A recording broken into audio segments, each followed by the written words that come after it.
And here we go. So here we go.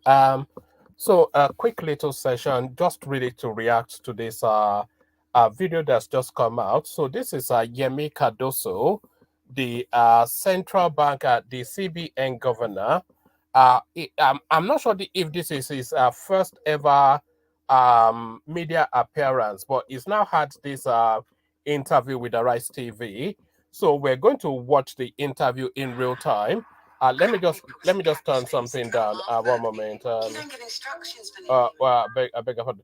So we're going to watch the interview in real time, and then we'll react to it together. So this, I suspect, at least by my reckoning, this is Yemi Cardoso's first appearance within the media space. So let's listen then to because this probably is the most important man in Nigeria now, in charge of the monetary policy. So let's have a listen to what he has to say and see what we're making of it. So here is Yemi Cardoso.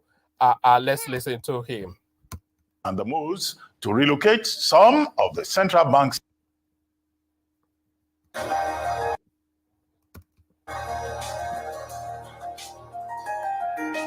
The governor of the Central Bank of Nigeria, Yemi Cardoso, says a forensic audit ordered by the regulator revealed a total of about $2.4 billion as invalid foreign currency claims by organizations and individuals against the CBN. Speaking with Arise business anchor Bosin Omofaye in his first ever exclusive interview, the CBN chief. So already that's already started on quite an epic and an outlandish scale. So what the CBN governor is telling us is that close to $3 billion was invoiced to the CBN on the basis of ghost claims that have no validity, close to $2 billion invoiced to the CBN. So that's just what Ruben Abate said as the intro. Says the balance of $2.3 billion valid claims of the $7 billion FX backlog will soon be cleared as part of confidence building for local and foreign investors. Cardoso also dispelled the rumors of plans to seize domiciliary accounts of Nigerians, as well as the February 27 monetary policy meeting, CBN interventions, the latest FX market reforms, and the moves to relocate some of the central bank staffers out of the bank's Abuja headquarters. Thank you very much, Mr. Governor, for speaking to Arise News at this point in time. Now, my first point is about what the key message of the central bank is in terms of the current state of the Naira and how to further stabilize the foreign exchange market. What's the key message that the central bank is trying to? So that's the paramount most key question. That really is the economic question. What is your plan to defend the Naira? So that's the question being put to him. To push out to the people, to the market, to investors, and everyone else in between. Thank you very much, and thank you for having me today. I think it's important to say that we are in a situation, or we have been in a situation in the recent past where there's been a shortage of liquidity in the market, in the foreign exchange market, arising from certain distortions. And that in itself has created a situation where there's been huge volatility in the market. We have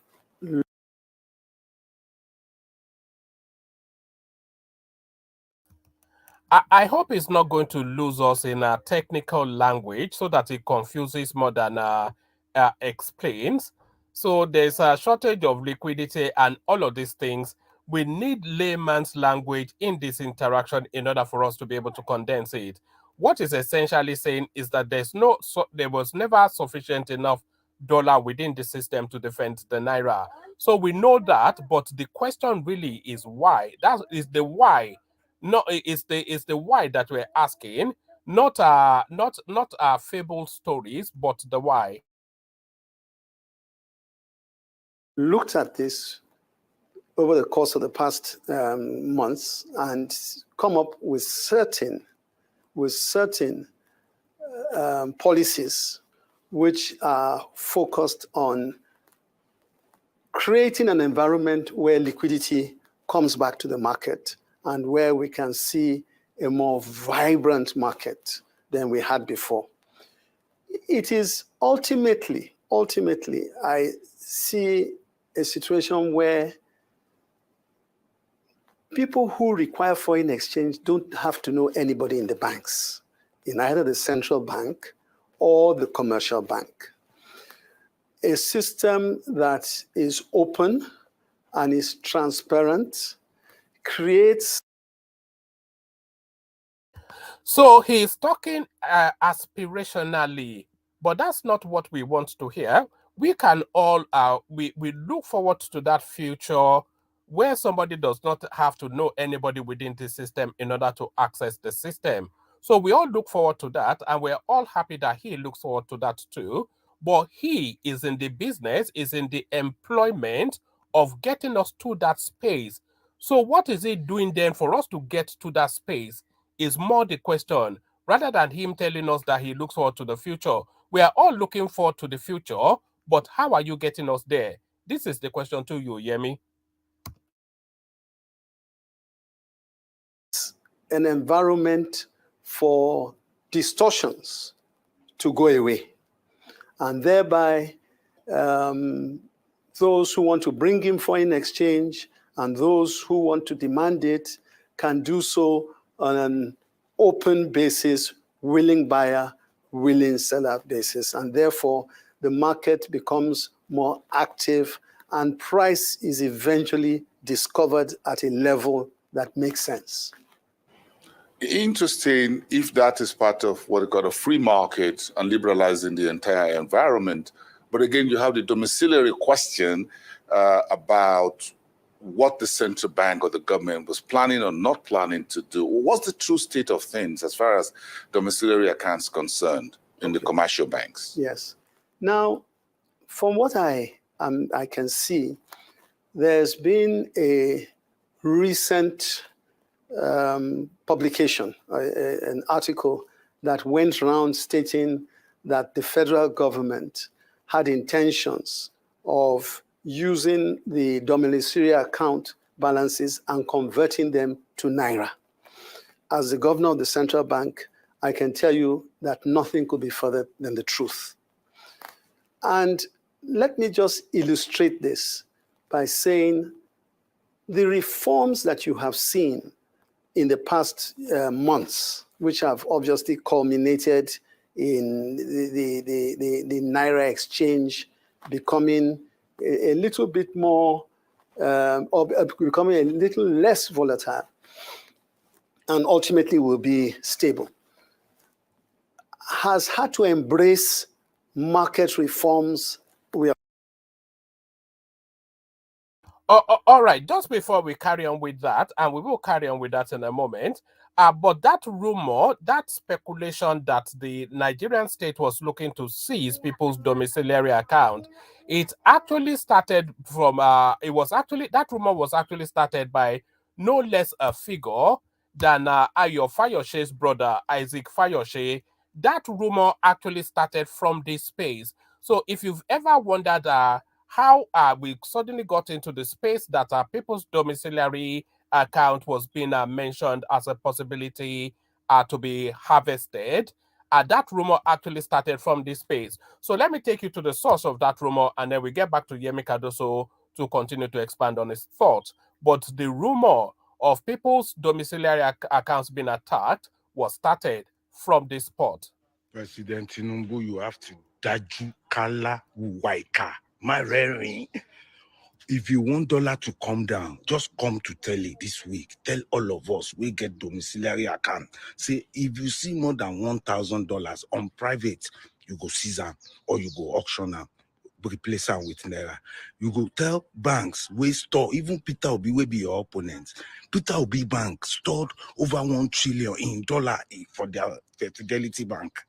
And he go come out and say, oh, they are not running economy well. You are storing dollar in a country of Naira and you say economy go good. All of them, did you, that you want, even me, auction my money, my brother auction his own, is all the former governors.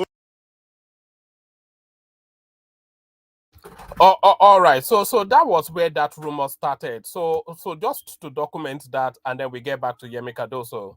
Planning or not planning to do? What's the true state of things as far as domiciliary accounts concerned in the commercial banks? Yes. Now, from what I can see, there's been a recent publication, an article that went around stating that the federal government had intentions of using the domiciliary account balances and converting them to Naira. As the governor of the central bank, I can tell you that nothing could be further than the truth. And let me just illustrate. All right. So I've picked up twice now that Yemi Cardoso's English is not quite up to par. Nothing is can be further than the truth. He can't even say the word domiciliary.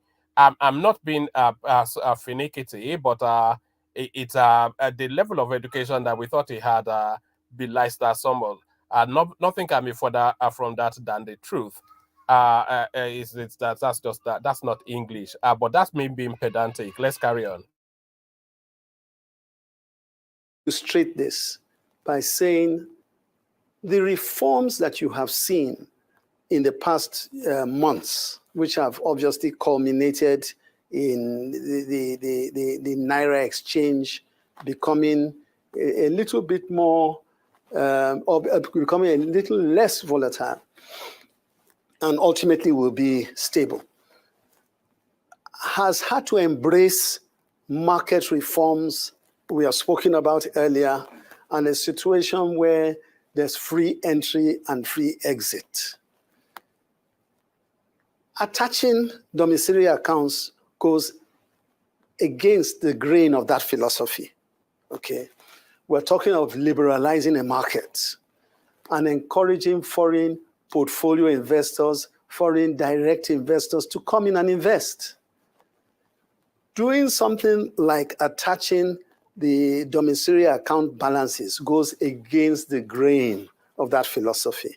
And we certainly wouldn't do anything like that. So I want to assure you that there's absolutely no truth, as at no point in time has that ever come up for discussion, because we are very clear that that does not fall into the overall strategy and focus that we have as a central bank. Now that you spoke about the strategy, and I want you to walk me through a bit of a short, medium to long-term strategies in terms of the focus in how to improve FX inflows and stabilize the value of the local currency itself. Ultimately, a number of things are very important. And I think our focus has been to start looking very, very aggressively at the supply side of the chain.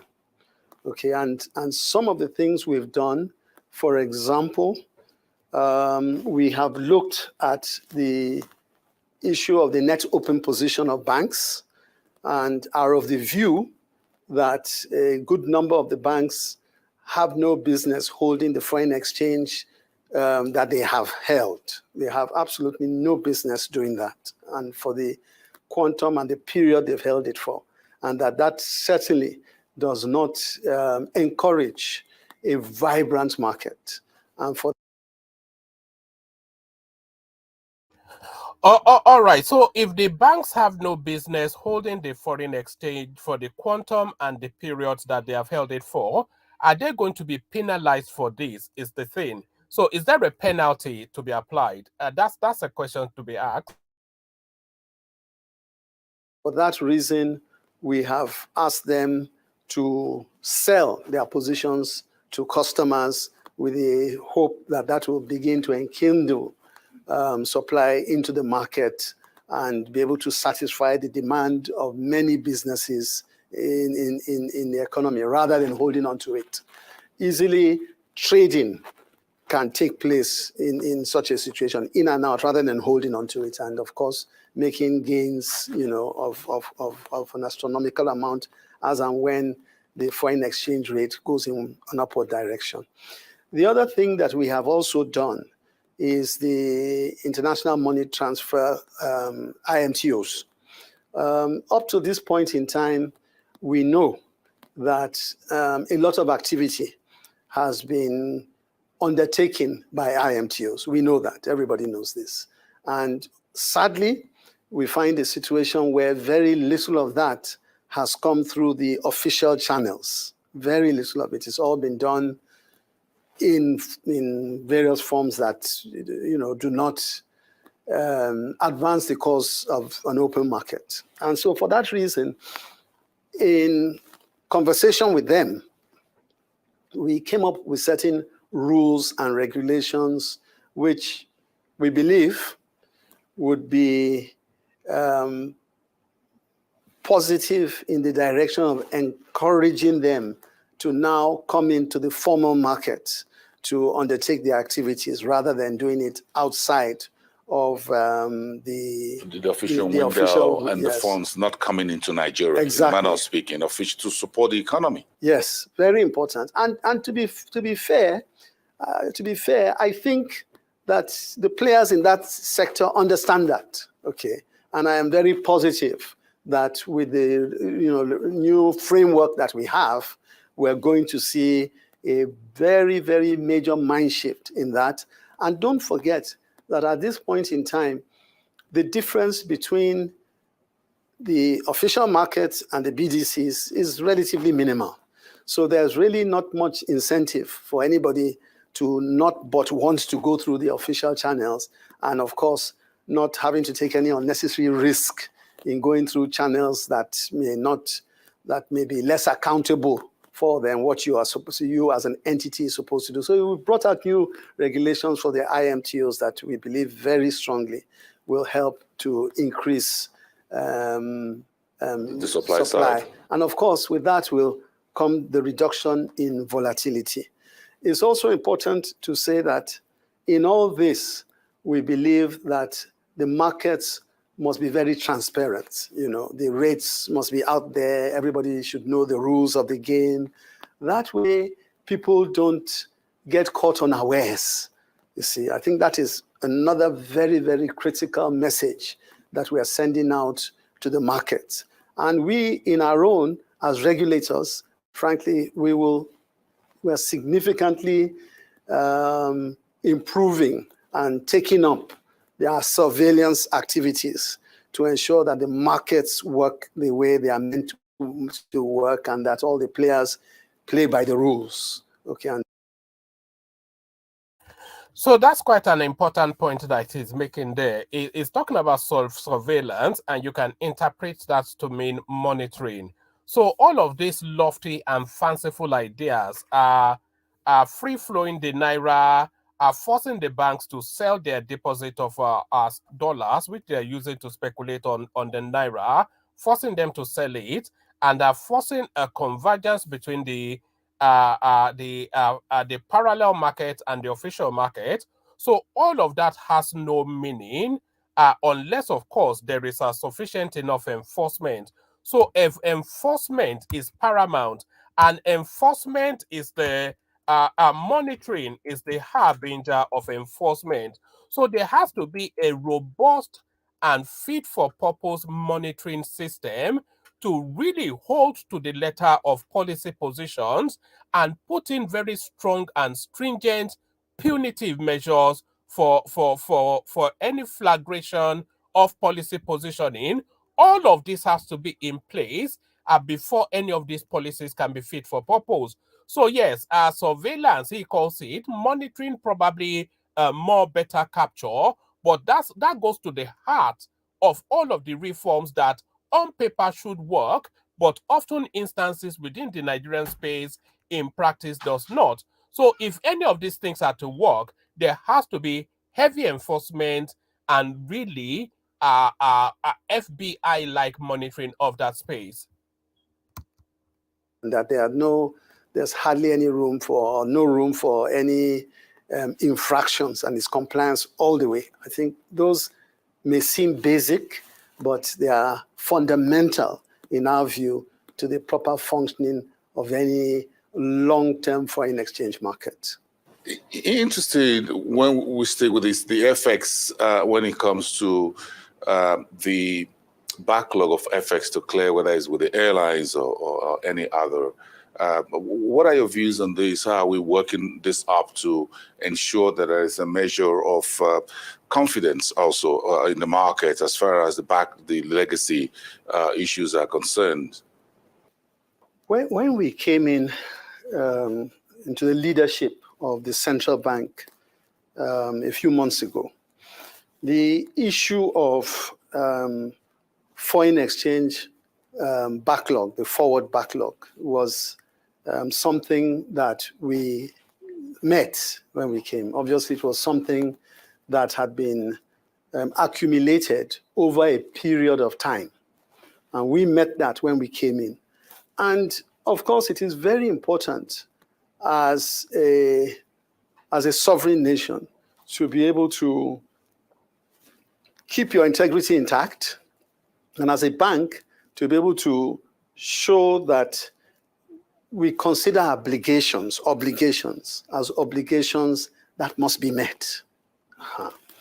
Now, approximately $7 billion approximately was what we're told that the obligations were. And we looked at these and commenced the process of starting to pay meager resources as we had them. We were settling some which we believed were valid and due for payment. And obviously, this isn't something we could just do in one shot, or it had to take a bit of time. Now, as we went along, we now had reason to believe that we needed to take a harder look at these obligations. And so we contracted Deloitte management consultants to do a forensic of all these obligations and to actually tell us what was valid and what was not. And of course, we were committed to ensuring that we would pay all valid transactions. And the result that came out of this was startling in a great respect. It was quite startling. We discovered that of the roughly seven, about 2.4 had issues, which we believed had no business being there. And the all right. So that's a point landed on right there, Yemi Cardoso. Of the 7 odd billion naira that Nigeria was invoiced as a debt, the Nigerian state employed the services of Deloitte and Touche, which in itself is a problem. Do we not have sufficient enough of forensic accountants within the Nigerian space to handle our own affairs? But nevertheless, they employed the services of Deloitte and Touche. And what Deloitte and Touche reported back is that out of that $7 odd billion that Nigeria was invoiced for, $2.4 billion were fraudulent. That's exactly what is just said. $2.4 billion out of the 7-something odd billion dollars that Nigeria was invoiced for was fraudulent. So if that now has been established, there's an audit trail to where that invoicing came from. So why are people not being rounded up with Black Marias with handcuffs on their hands? Is really where the question is. Hassan, good to have you. Hassan, unmute. Hassan, are you there? Hassan, yeah. Are you there, Hassan? Hello. Yes, can you hear me? Yes, I can hear you vaguely, but I know you're coming in from Maiduguri. But yes, I take it you've watched this Cardoso interview and you have some thoughts on it. So share your thoughts on Cardoso.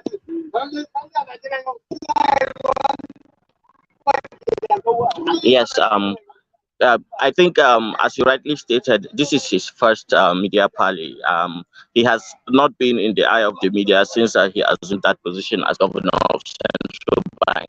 Now, a lot has been happening, especially around inflation and the kind of burden that Nigeria is facing, with its currency consistently being devalued.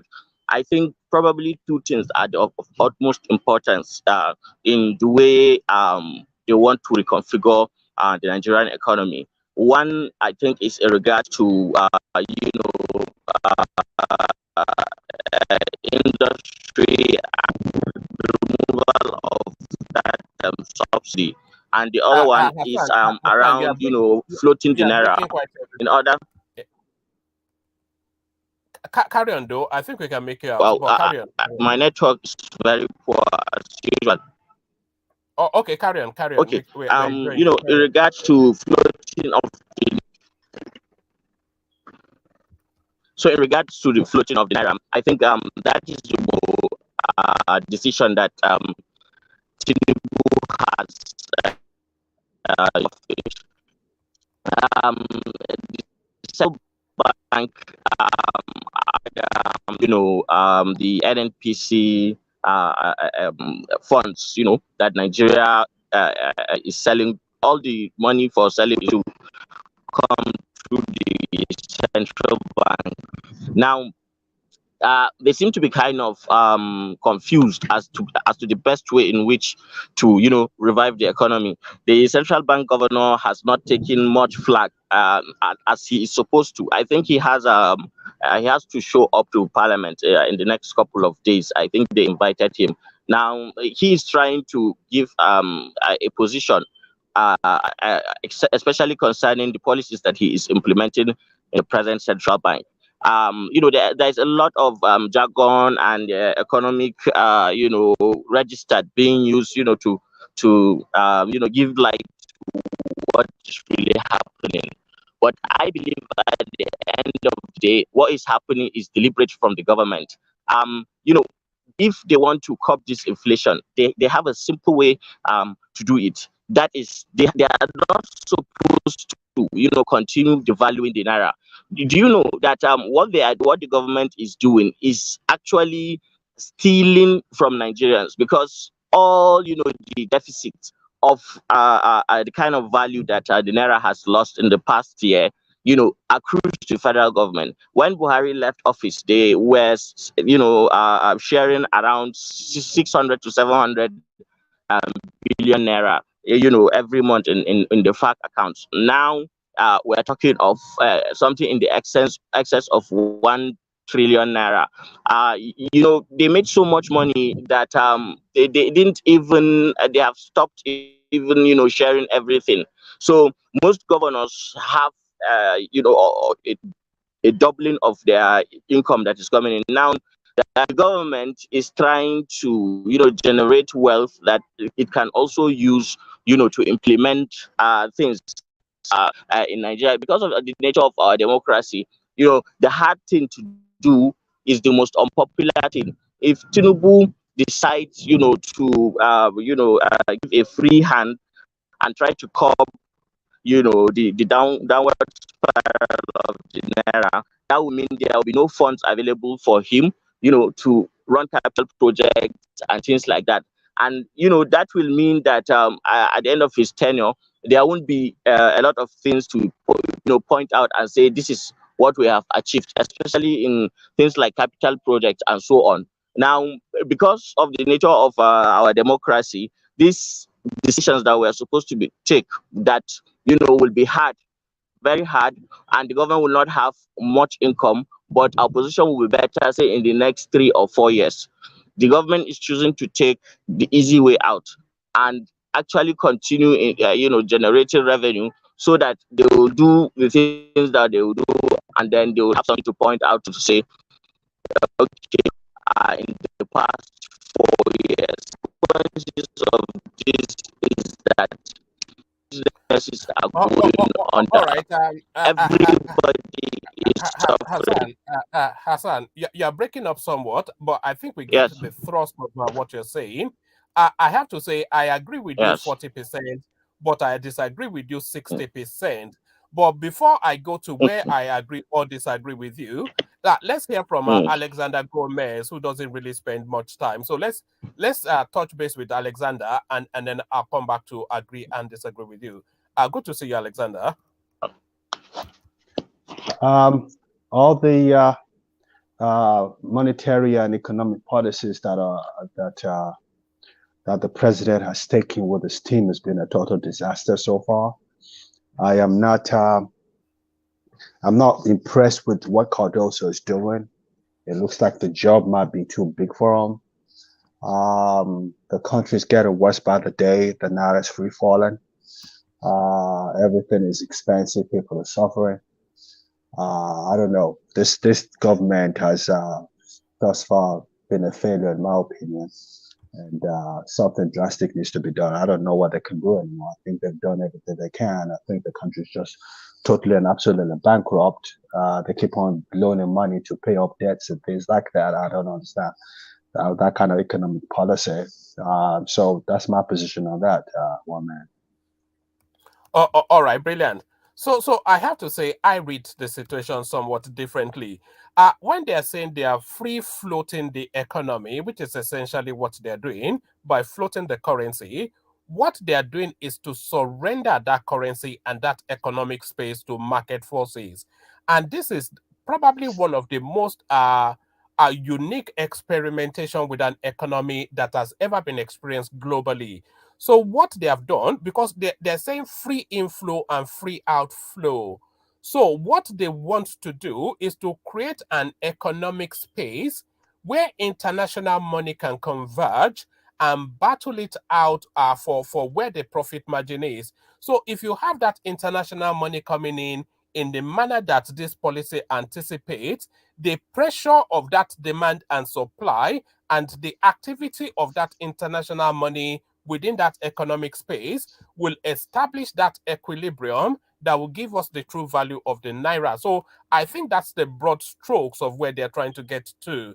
But I think maybe some poor decisions may have been made along the way, and I think more to it, they've not been as firm as they should be in terms of the push towards that policy implementation. But you can see the pathway to where they're going. I don't agree with Hassan that they're just harvesting money to repoint to projects. And of course, yes, but I do agree with Hassan that a lot of this spike in the currency actually ultimately goes into the government coffers. But the value of that excess that they're harvesting is still going to translate into its dollar value. So I'm not quite sure if the volume actually matches the worth. But that's just sort of broadly how I see it, Hassan. Yes, I agree with you to some extent. What I don't seem to agree with the government is the fact that that policy of floating the naira has a very, very bad timing. This is at the same time, the country's economy is in tatters. We already have,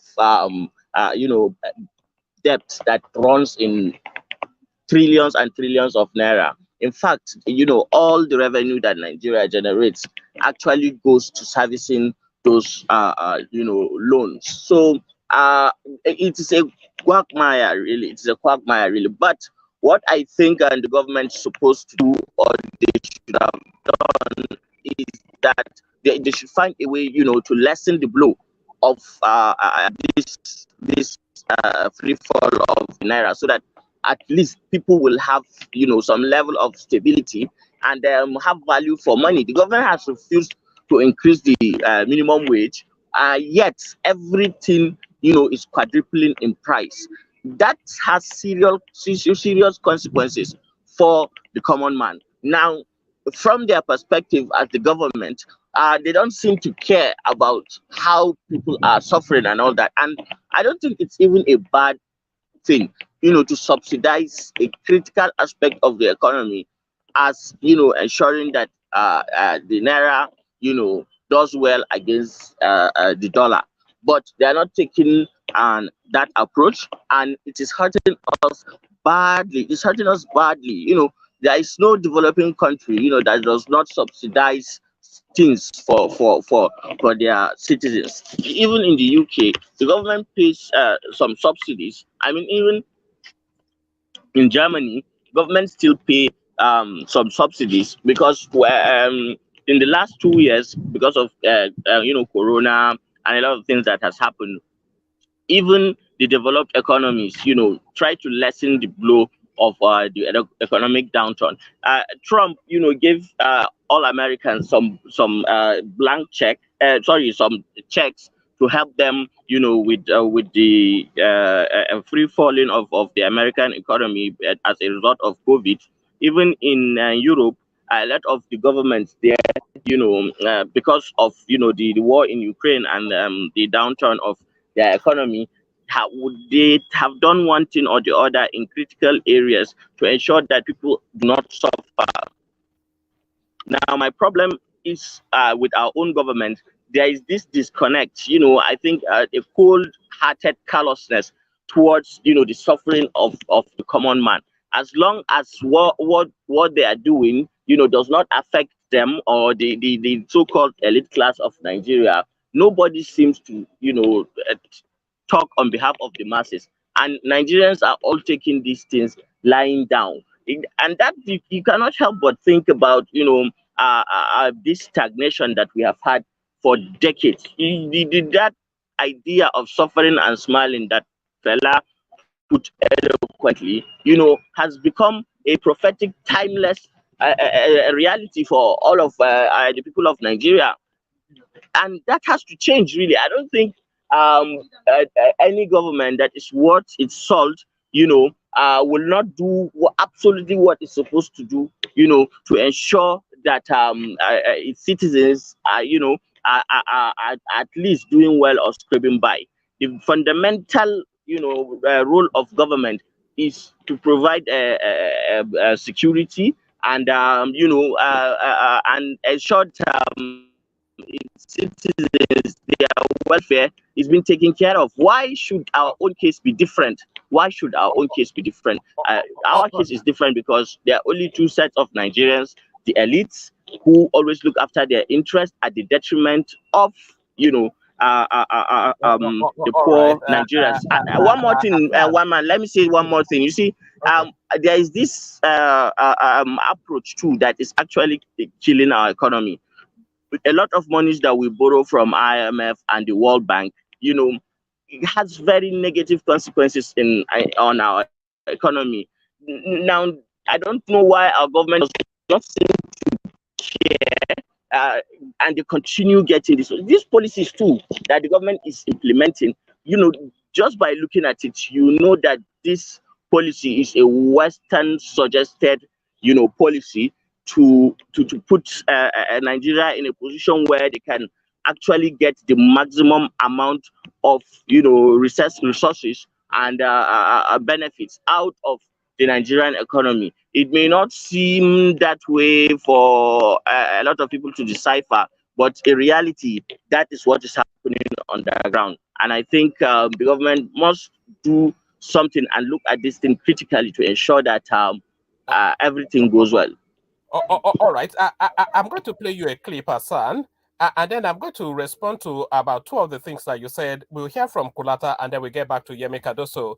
But you said earlier that there's somewhat of a docility to the way that the people are responding to Tinubu's administering the country. So that docility is about to turn, and it looks as though that turning is coming from the north. So Hassan, watch this.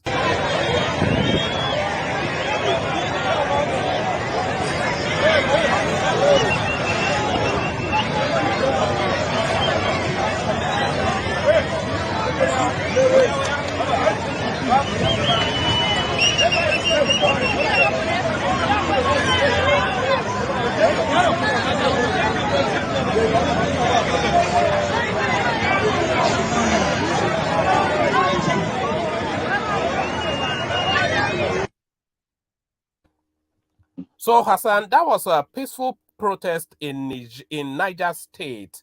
It was a peaceful protest, but as you can see from the banner, the protest is about nothing else other than the hardship that is being vested on the people, and they cannot bear it anymore. So that's the one thing. So the people are reacting, and then the other thing is that um Tinubu's decisions are usually data led. So I don't buy into this idea that we are following diktats from World Bank, Central Space, Western Space, essentially.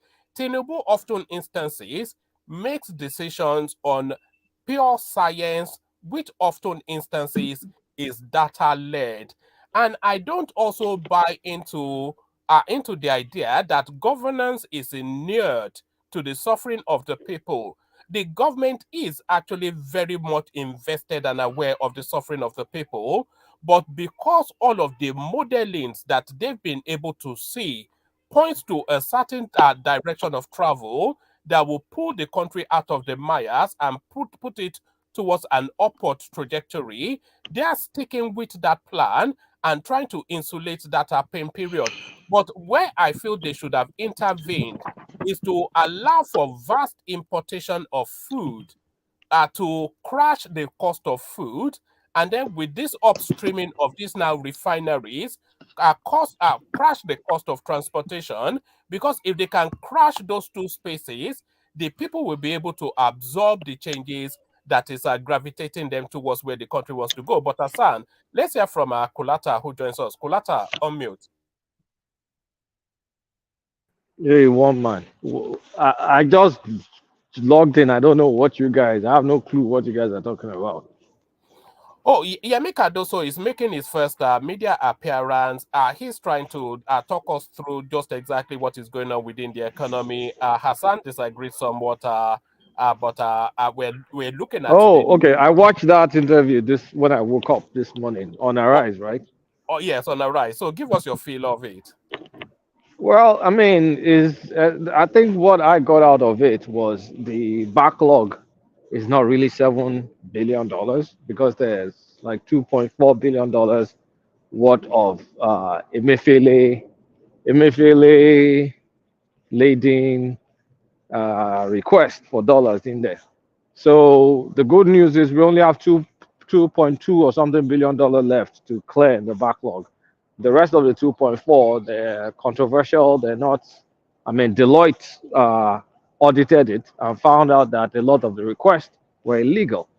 So they'll soon be able to clear the backlog. And I think, like I said before, all this monetary policy, if we don't fix inflation, we're joking. So to fix inflation, I mean, as soon as they clear the backlog, we may start getting some liquidity due to the NMPC accounts that's now plugged into CBN, and also we may start getting some liquidity due to some of the new circulars that was written, so diaspora money can come into the country And this time around. also forcing open the hard currency vaults of these commercial banks, which Yeah, he was quite angry about, that these people have been hoarding all this money and profiting astronomically off the spike in the naira. So he's forcing open their vault, but he yeah. says they're going to be monitoring. There has to be sufficient enough punitive measures to this particular policy in order to force the immediacy of it, because apparently there's about 30 billion locked in those vaults of these 419 banks. No, the 30 billion is different. That's 30 billion in DOM accounts. That's individual deposits. The banks get dollars and put it on long positions. So by the time they're essentially betting against the naira. So they make all these wild profits because the naira is going to fall. I mean, we know the naira is going to fall because they're number one, they're holding on to the naira. They're not giving it to their customers to trade or to do whatever. They just sit on it and then cash out. So you see them declaring all these profits. So this move by Cardoso is going to impact bank profits because now you have to. I think they have 20% that they can keep for short positions, but 0% that they can keep for long position. So that, I mean, forces some liquidity into the market. And then that window of trade, the 2% plus or minus 2% window of trade that he eliminated, that will allow the banks to trade just like the PDCs. And so you and I that send money back home, that money, the dollar will most likely make it to Nigeria rather than the way the banks will kind of hold it, send naira. That's not going to happen anymore. So all that, they're positive steps, but it's still going to take some time.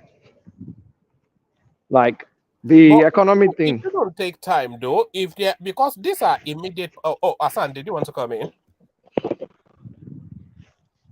Yes. One thing that I'm also not happy about, is the interest rates that keep going up and up and up and up and up. And the government is not doing anything, to assuage and that interest rates. And the example for factoring in interest rates in the minimum wage that the government is implementing. The government has got it totally wrong. The value of the naira kept crashing, yet people are still getting paid salaries that are not consistent with our economic reality. Even in Europe, when they were having a lot of problems with inflation and high interest rates in the past couple of years, they factored that into the minimum wage that they pay. They have a formula. So when interest rates are high, it's not as if you are getting, say, a salary of £2,000 or dollars, and then when interest rates go high, the government factors Do, that do you mean percentage and inflation then rate, pay you. Hassan? Yes, Do you mean yes, yes. inflation rate? Inflation rate. Yes, inflation rate. There is a connection between inflation and interest rates. So it's like Now, I'm going to talk about both that sides of the same coin. because the Yes. So inflation so for us in to our contain, case, that is not happening. no, I mean, we have kind of like two main drivers of our inflation. The food inflation, which is due to low productivity in our farms and also maybe some misguided policies. Number two is the excessive money that has been printed under Buhari's ways and means. So we have to attack it in two ways. You definitely have to increase your interest rate. In the next MPC, Cardoso has no choice but to increase the interest rate. The next thing they should do is, um, I mean, I'll be forced to say it. I think one man alluded to it. In the short term, you can allow importation of food because if they're not going to fix insecurity, then people have to eat. So if you can't fix insecurity and you can't get things out of the farms quickly, then for Christ's sakes, bring food into the country. So food prices will crash. But that creates another problem. But this solves the immediate prices of food issue. But we cannot continue to have skyrocket inflation going. If we don't fix inflation, people don't trust the naira. The naira it's not a good store of value. If I can't save, what's the use of the naira? So you need to jack up interest rate, clear up excessive liquidity through open market operations, and attract investors to be able to buy our treasury bills or our bonds or whatever, because they'll get good returns. Right now, it's like a negative yield. So why would I take my money to go and lose money in Nigeria? Why would I want to save as a Nigerian when I know my money, at the end of the year, 30% of it will be gone? Why would I take dollars to bring to Nigeria when be making minus returns? It doesn't make any sense. So you have to increase interest rates. You just have to. Now, if we don't attack inflation, we're not going anywhere. Because even without trading anything, without doing anything, the inflation relative to other currencies is high. So without even touching a button, Naira is losing value to the dollar at like dollar inflation here is maybe like 2-3%. Naira is close to 30%. So we're like by not even lifting a finger, 27% is losing it by not even trading. So it doesn't make sense. People will always be chasing dollar if Naira doesn't have a decent inflation rate, something at least in the teens, if possible less than 10. But I don't think that's possible. But maybe something 11-12%. So there's nothing the government can do. We have high unemployment, high inflation, high inflation, and then we're going to have high interest rate. That's like a double whammy.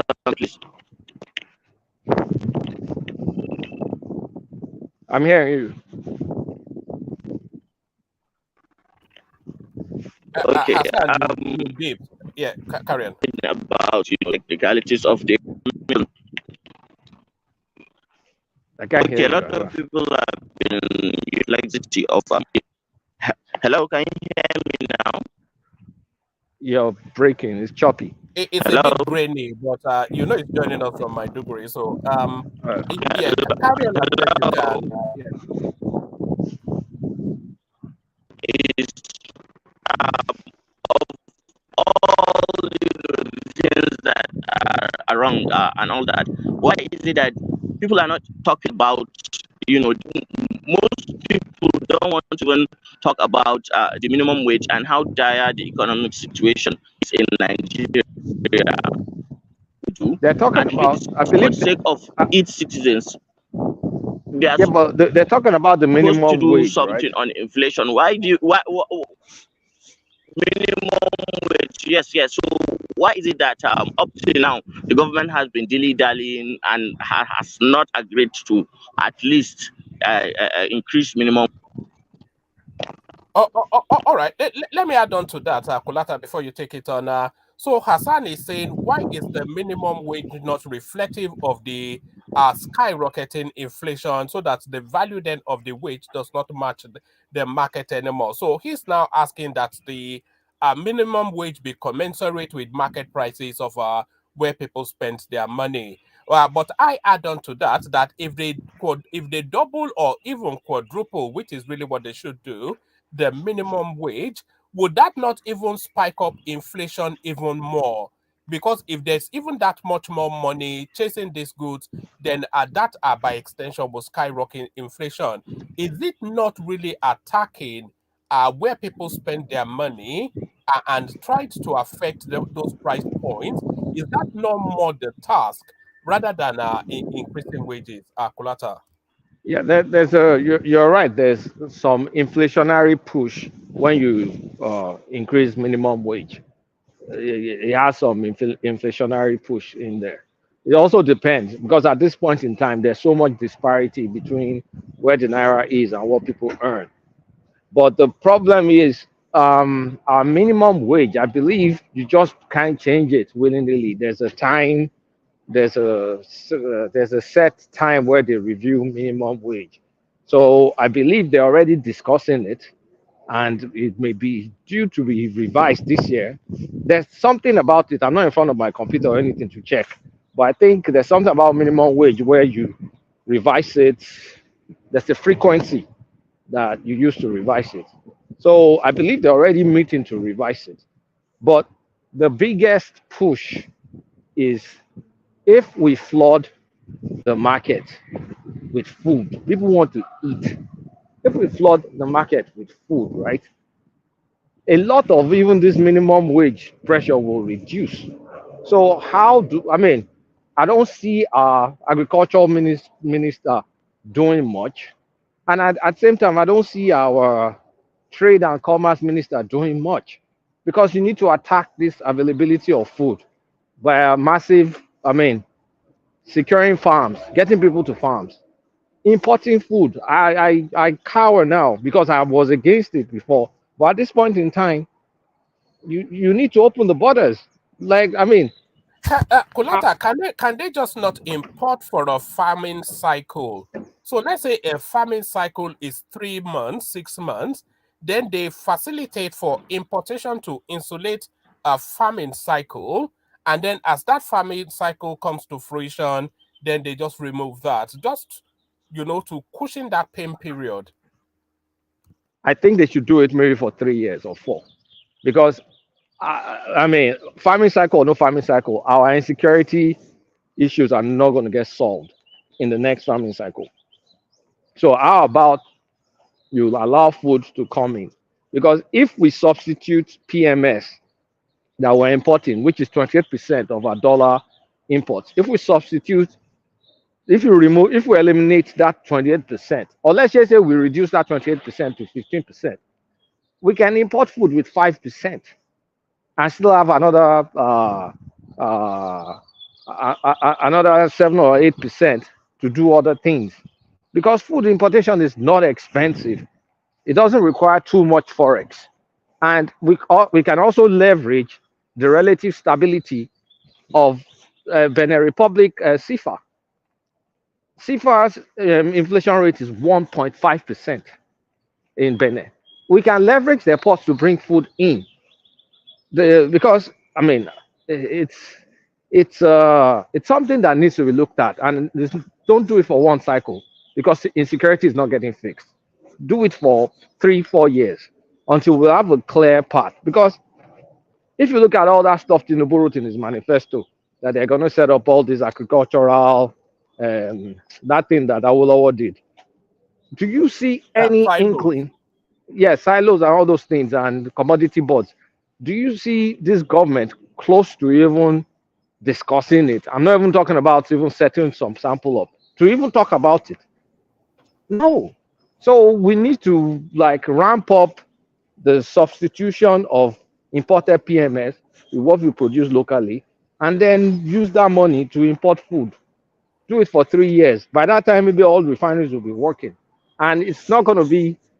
We'll have a net positive net dollar balance, because no matter how much food we import, it will not reach the substitution we're going to substitute for the PMS.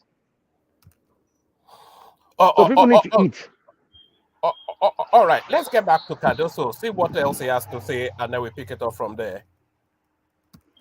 Fractions on that range from so many things. For example, not having valid import documents, and in some cases, even entities that did not exist. And in some cases, beneficiaries, account parties who had asked for foreign exchange and got more than they asked for, and some who didn't even ask for any and got. So there were a whole load of infractions there, which, as I said, amounted to. So why are people not criminally being prosecuted for this is the question. About 2.4. Out of the $7 billion US dollars, the headline figure. Yes. So how are you dealing with that? Well, we're not paying. If you don't qualify, they are not a validly constituted request.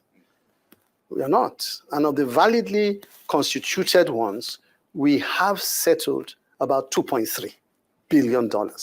And that applies to the airlines and a whole load of different entities spread throughout our economy.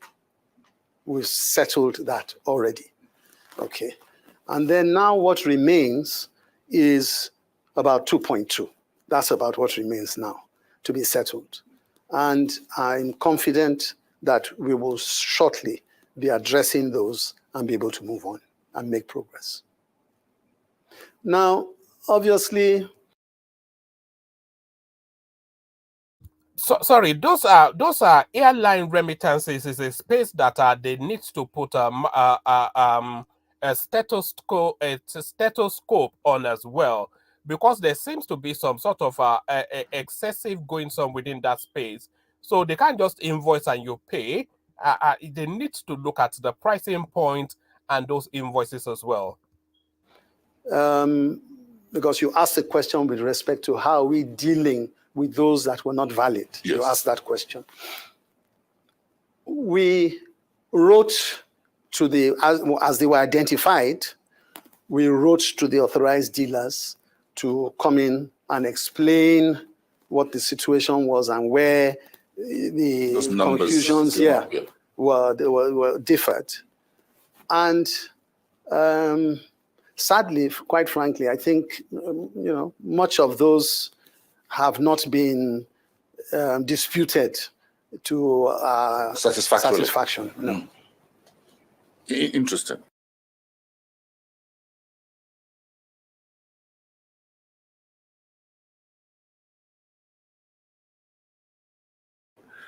So, dealing with the FX issue in terms of supply, and this begin to how you begin to clear up the about $2.2 billion remaining.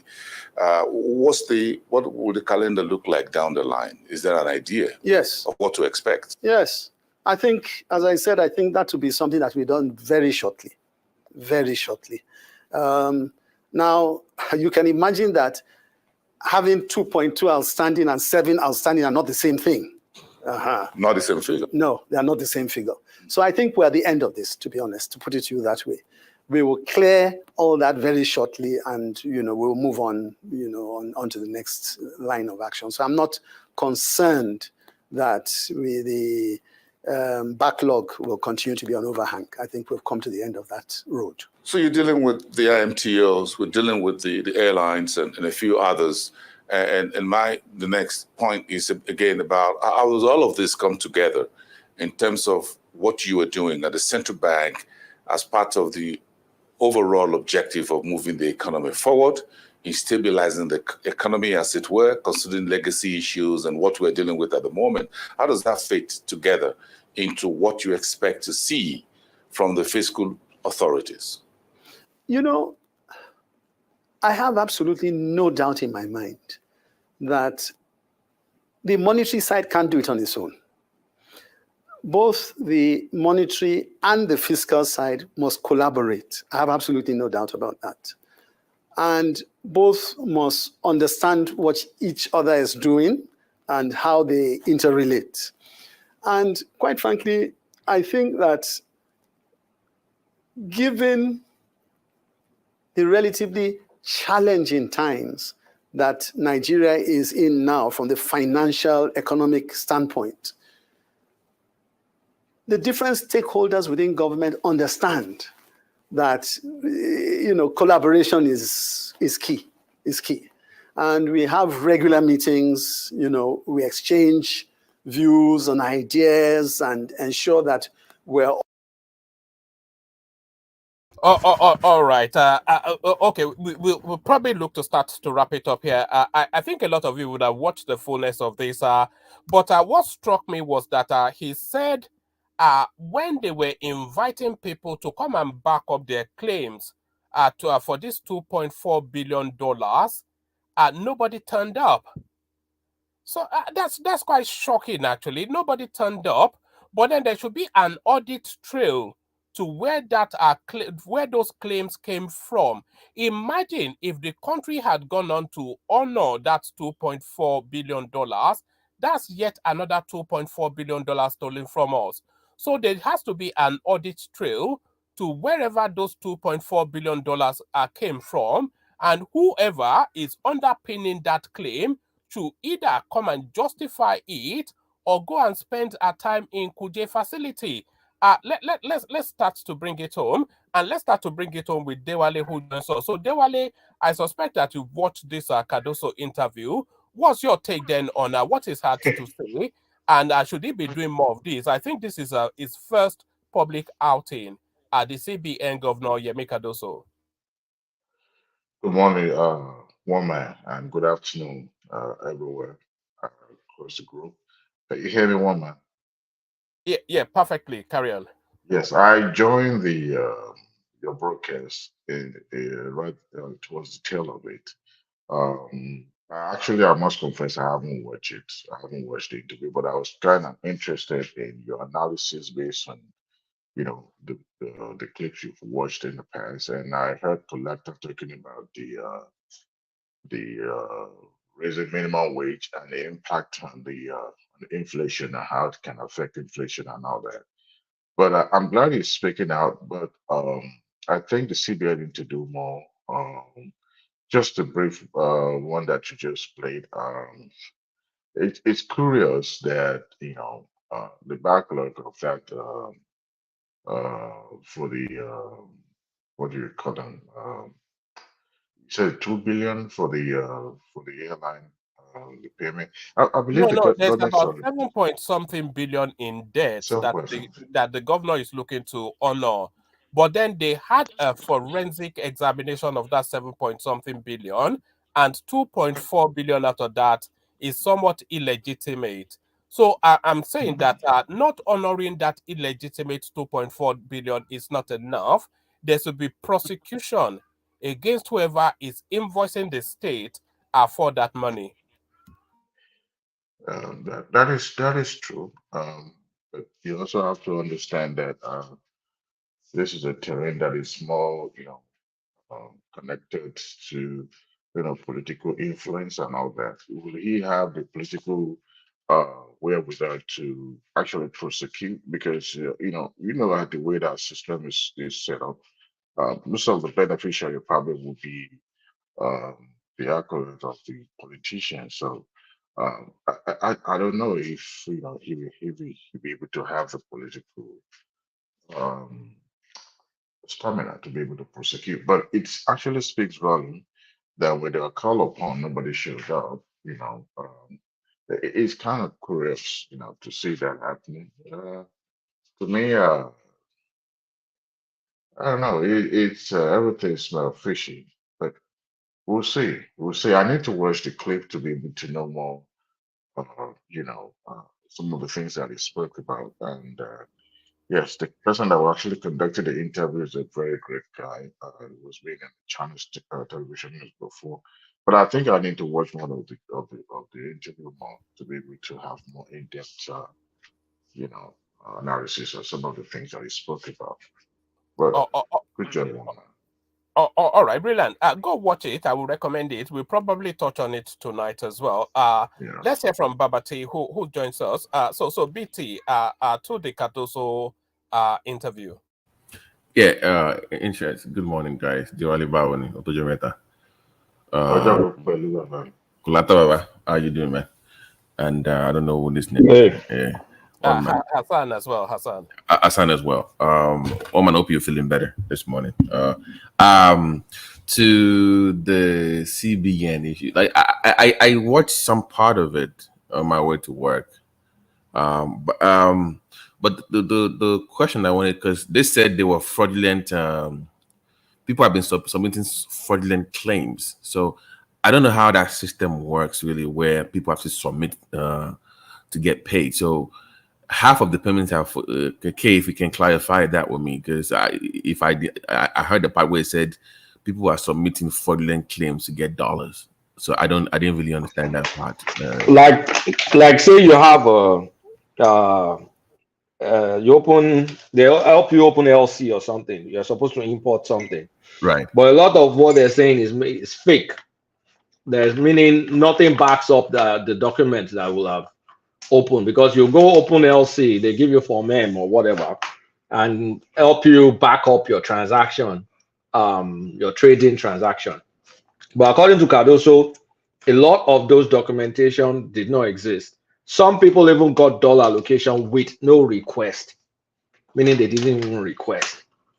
So from the fake trades to no request to everything, there's a lot of people that needs to be arrested in CBN itself. It should look inwards to arrest people. Wow. Okay. And also, I heard the last time you were talking about the some bureau de change were closing down in Abuja, and it was due to they didn't have enough dollars to supply. So do you believe everything should go through the CBN from now on, or do we still have a parallel market? Banks are the parallel markets now. Okay, that's the new. Okay, yeah. I mean, it's not like bureau de change exists, but banks are allowed to trade just like the parallel market now. I mean, they will trade like the parallel market now, because now the circular has kind of like decent. Anytime I try to pronounce this word, I always mess up. The circular is not allowing them to just sit on dollars. and wait for Naira to lose value and then declare profit. Now they have to use the dollar that they receive to give to clients to trade to buy. So if I go to the bank, I want to buy dollar. Banks are allowed to say, okay, oh, now this market rate I go sell them to you, and you say yes, and that's the deal. So now you will see that there's now parity between the BDCs and the banks, just like if we used to have it, I think at some point during Sanusi time. So there's no this is $800 rate, and this one is this with the banks. Banks will trade it for you 1,000 whatever. So now the BDCs, I mean, is kind of like giving the BDCs trouble. So let's see if there's additional loopholes that they need to kind of like block, because I'm sure these guys are smart. At this point, can we need to find a different word from the word loophole? This is like an established racketeering, like there's a well-established. This thing is going on for decades. The way they're uncovering many things. It's like they've had this established structure to milk the system for so long. And it's like you cover one loophole and you have like 20 loopholes already waiting for you to jump into. You see my point? So yeah. It's man, oh, wow, it's a lot. It's a lot. Well, I mean, that's how many people make money in Nigeria, but you don't see them having any businesses. So it's all these privileges, like too much rent seeking in this our economy, and the more they unbundle it, that's when we're going to see progress. But they're going to fight back. But we just want to see how that fight back is going to look like. Yeah.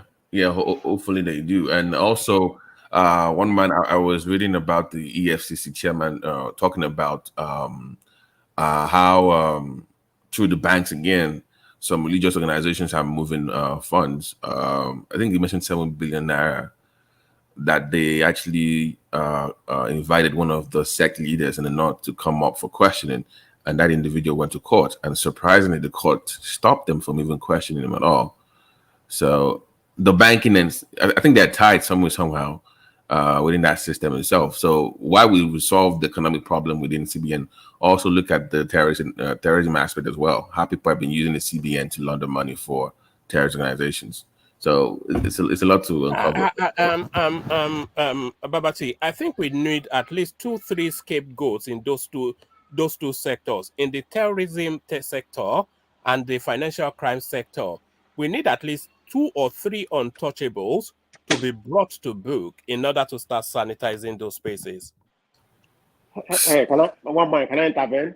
Let me ask you later something. Yeah, carry on. But we're in the process of wrapping up. But carry on.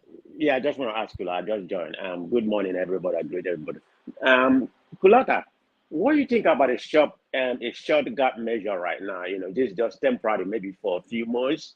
Like just dollarize everything in Nigeria so we can have enough dollar. Then there won't be more shortage. Then the long time, go, if I may ask, because in South Africa and some other places, they don't use dollar, make it illegal to trade in dollar in Nigeria, to do any kind of dollar transaction. That's for the long time. What do you think about that? That's a shocking one. I don't even know how to think about it. So if you dollarize the economy for a short term, yeah, it's gonna. I don't know how that's gonna work. No. He wants to do the guy for what's that? Latino Trump. Argentina. Yeah, what is Argentina.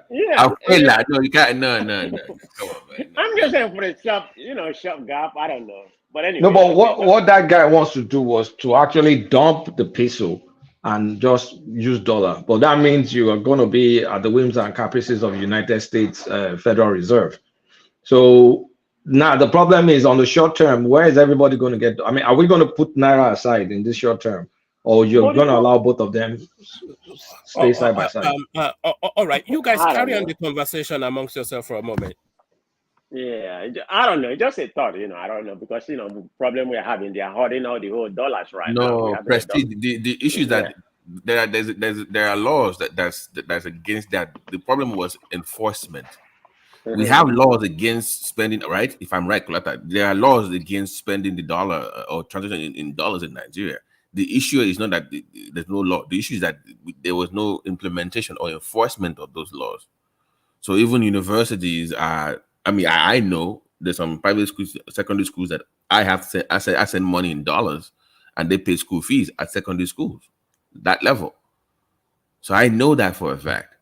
So there's no enforcement is the problem. We need to wait away from this dollar, in Nigeria. It's just a short that measure. I'm not thinking. I'm not an economist, like Kulak and some other people, But it's just a thought. But for the long time, we need to get away from using dollars, in Nigeria. I mean, dollar shouldn't Well, be. if our currency is stable, not exchange rate, though, the inflation, if it's low, people will not mind holding naira. But I don't want to hold naira and then before saying Jack Robinson, I've already lost a significant value of naira. Because I spoke to my friend, she takes her salary, takes like 10% of her salary, keeps it in naira. The rest of it, she just goes and converts it into dollar. And she's been doing it for years. So she only needs maybe 100K or something just to manage her expense in the month. The rest goes to dollar. And there are a lot of people that do that. And not to even talk about that's someone earning good salary. We're not even talking about politicians that are stealing naira. But all of them. But would you blame the average Nigerian for doing that?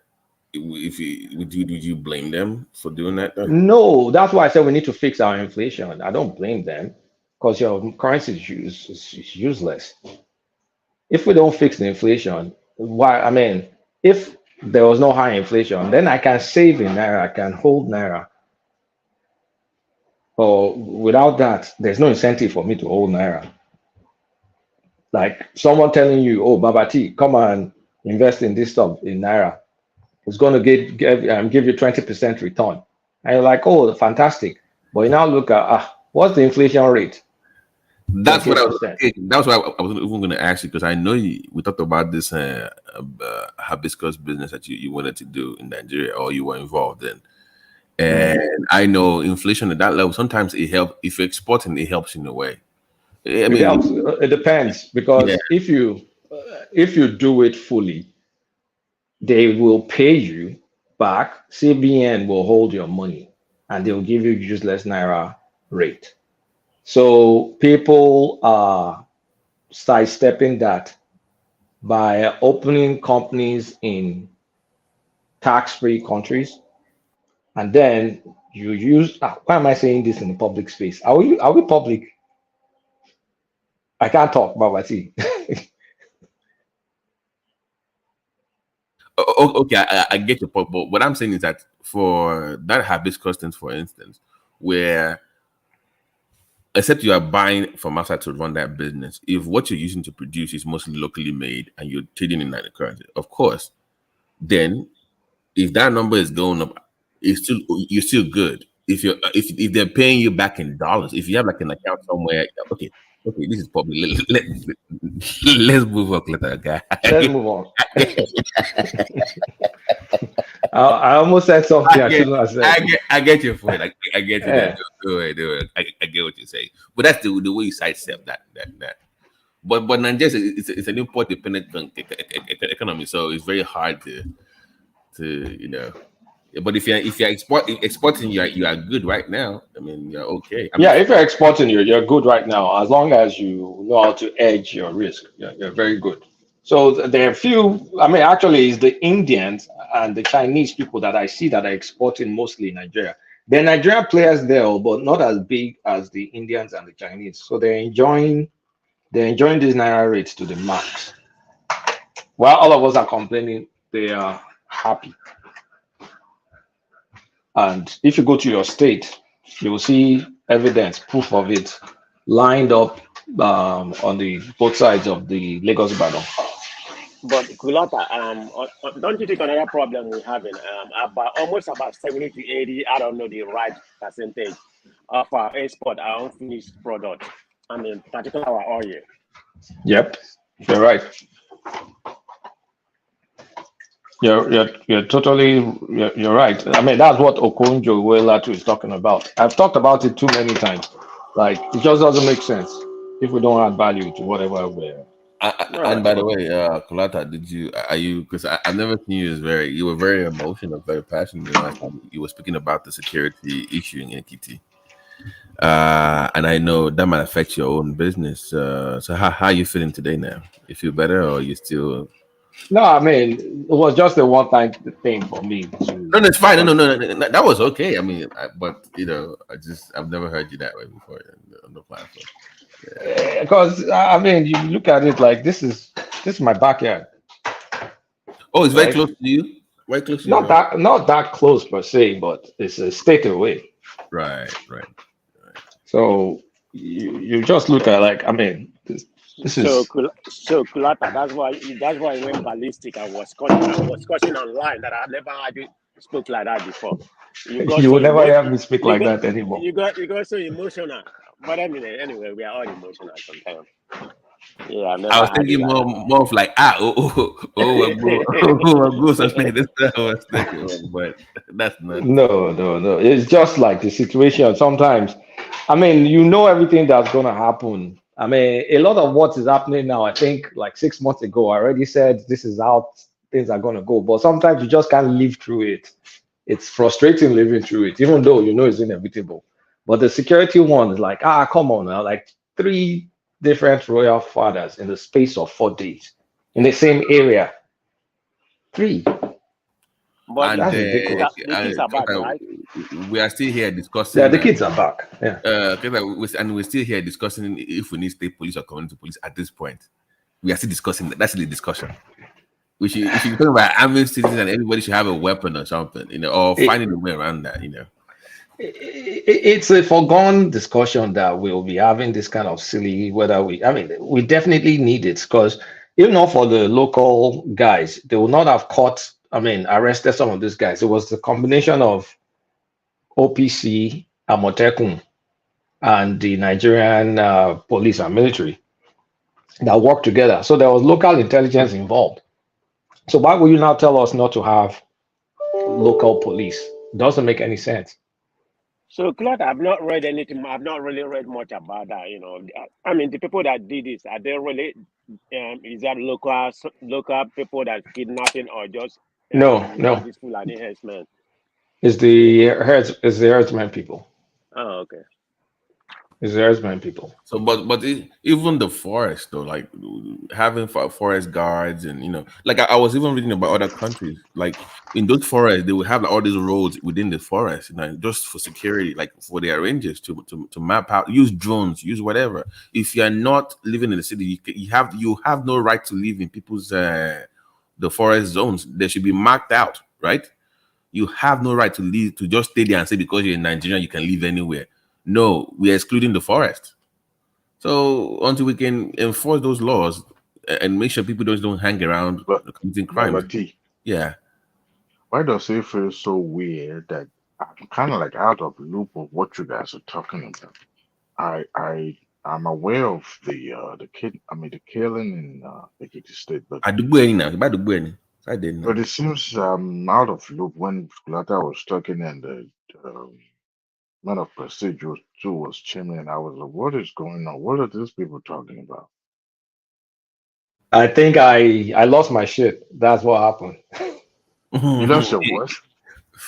It got really intense. That we were having. I think what triggered Kulata was we were having this back and forth about the Fulani thing, invasion, the terrorist attack. I think it was Mike. Mike came up and said, "Well, Well, Joel, Mike said that the night before. out." I wasn't there, but Joel now came Yeah, out and started talking about things that are not necessary. we told you so. Yeah, And he just went off like. was trying to rub it in, and I just went off on him.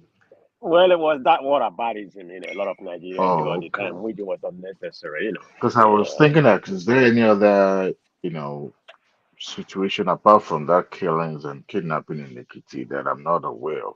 I know I've not been joining the show lately, but it seems everybody has been losing their stuff too on the show. Because when I listen to the rounds, like everybody just cursing each other's out, just one rowdy session or the other. These are tough times. Well, Yeah. but Coletta, one of these days, if you want to host a business meeting that we would like to listen to, I mean, we know we have security challenges, of course, but some of us are interested in what I'm Yeah, peeping. Oh, yeah, Kulaka, please. We need that, I mean, I have some business, but it's mostly in the hotel management area. But, if you want to hold some business meeting, I would like your input, because you have a very No, reasonable idea. Yeah, we've Preston, all been asking Kulata, but it's playing hard to get. I you think know. I've had less resistance from a supermodel than we are getting from Kulata. Because one man, I always tell people like they say, "Oh, we have problem with red tape." But I'm like, have you joined your chamber of commerce in the area in your state? That will save you a lot of trouble. Like they help you out a lot.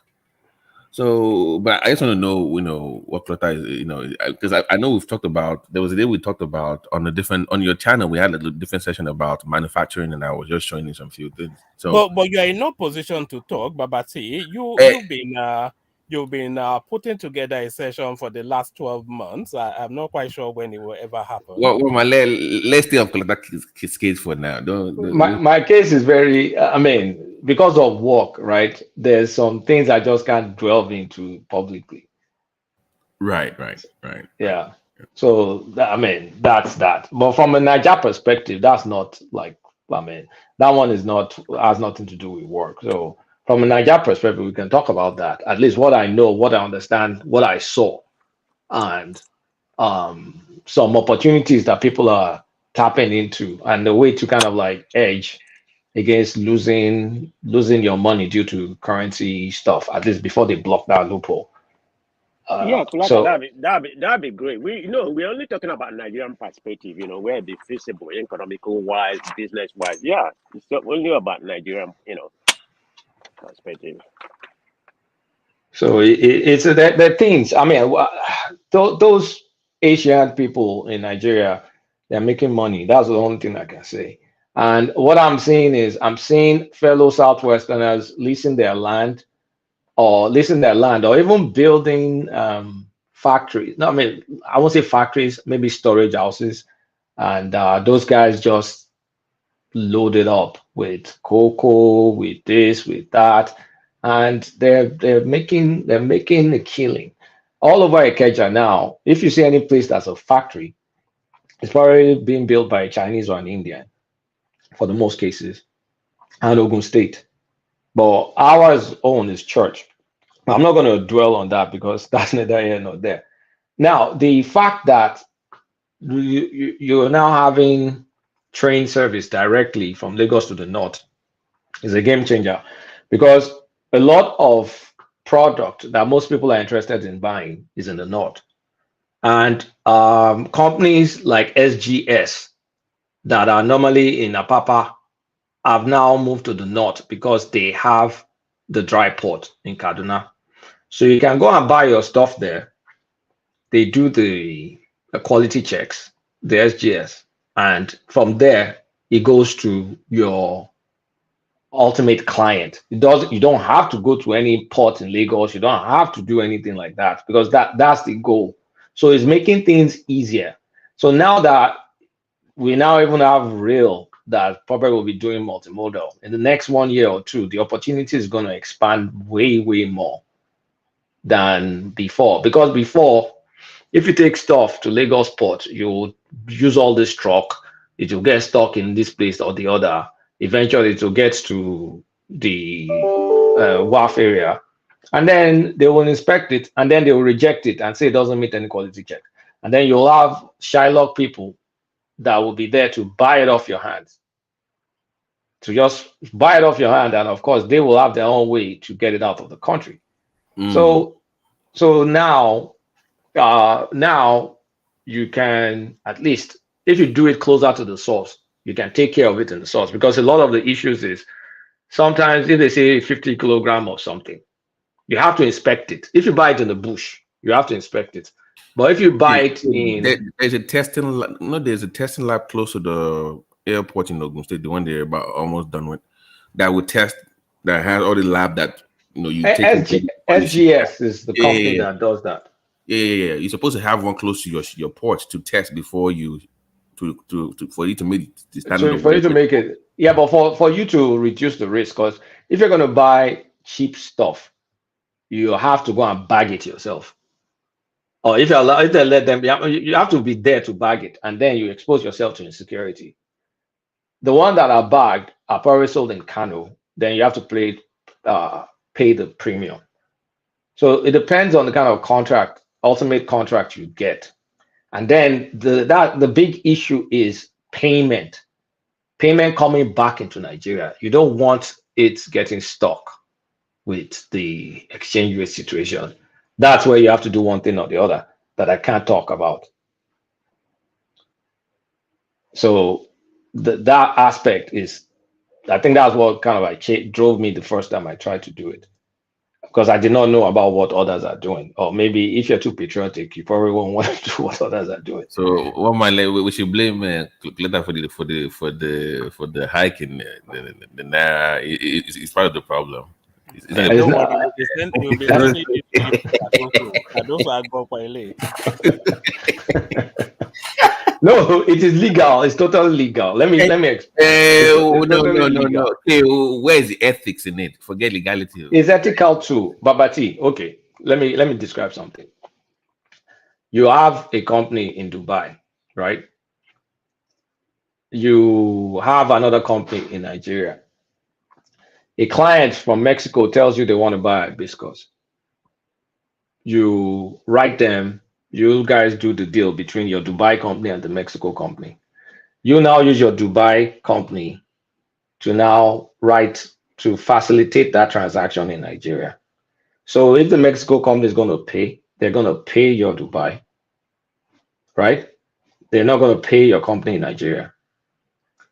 If they pay your company in Nigeria, then you run a risk of your money getting shitty rates.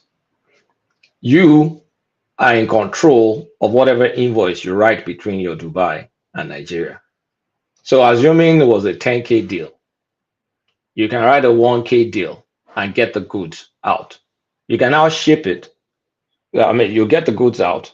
You're going to ship it to to your Dubai, and then from there you forward it to you can forward it ultimately to Mexico. So all you're trying to do is just to hedge. So all your dollars doesn't get stuck with CBN, and then they give you some naira value that's low. Okay. Or you don't need. A quick question. Okay. So, the one we talked about was them they wanted the hibiscus itself in the raw form. But is there a channel where, because I'm looking into where they do extract for oil and soap from hibiscus, where soap? Yeah, they use part of it for soap. Yeah. Oh, really? I didn't know. Oil extract, like you can do stuff where you make, instead of selling just the raw, like the biscuit itself or the dried form, it's already processed in some ways, or an actual finished product where you actually manufacturing in Nigeria, but you're not just sending the hibiscus itself, but the product. So the company that you actually send it to over there that use it, would that partner with you where you can make it in Nigeria, then actually send the finished product to them, as opposed to them just getting the hibiscus only? Not for stuff like hibiscus. People essentially just drink it, use it for tea, or they cook with it. So the additional processing, the real processing you're doing is just drying it, and they do it old school way in the north. Yeah, you just look into the oil. They do the scrubs and soap of it, because I looked into that a while back. And yeah, but I mean, why do you want to do all that in Nigeria? No. That's why. Do you want to be?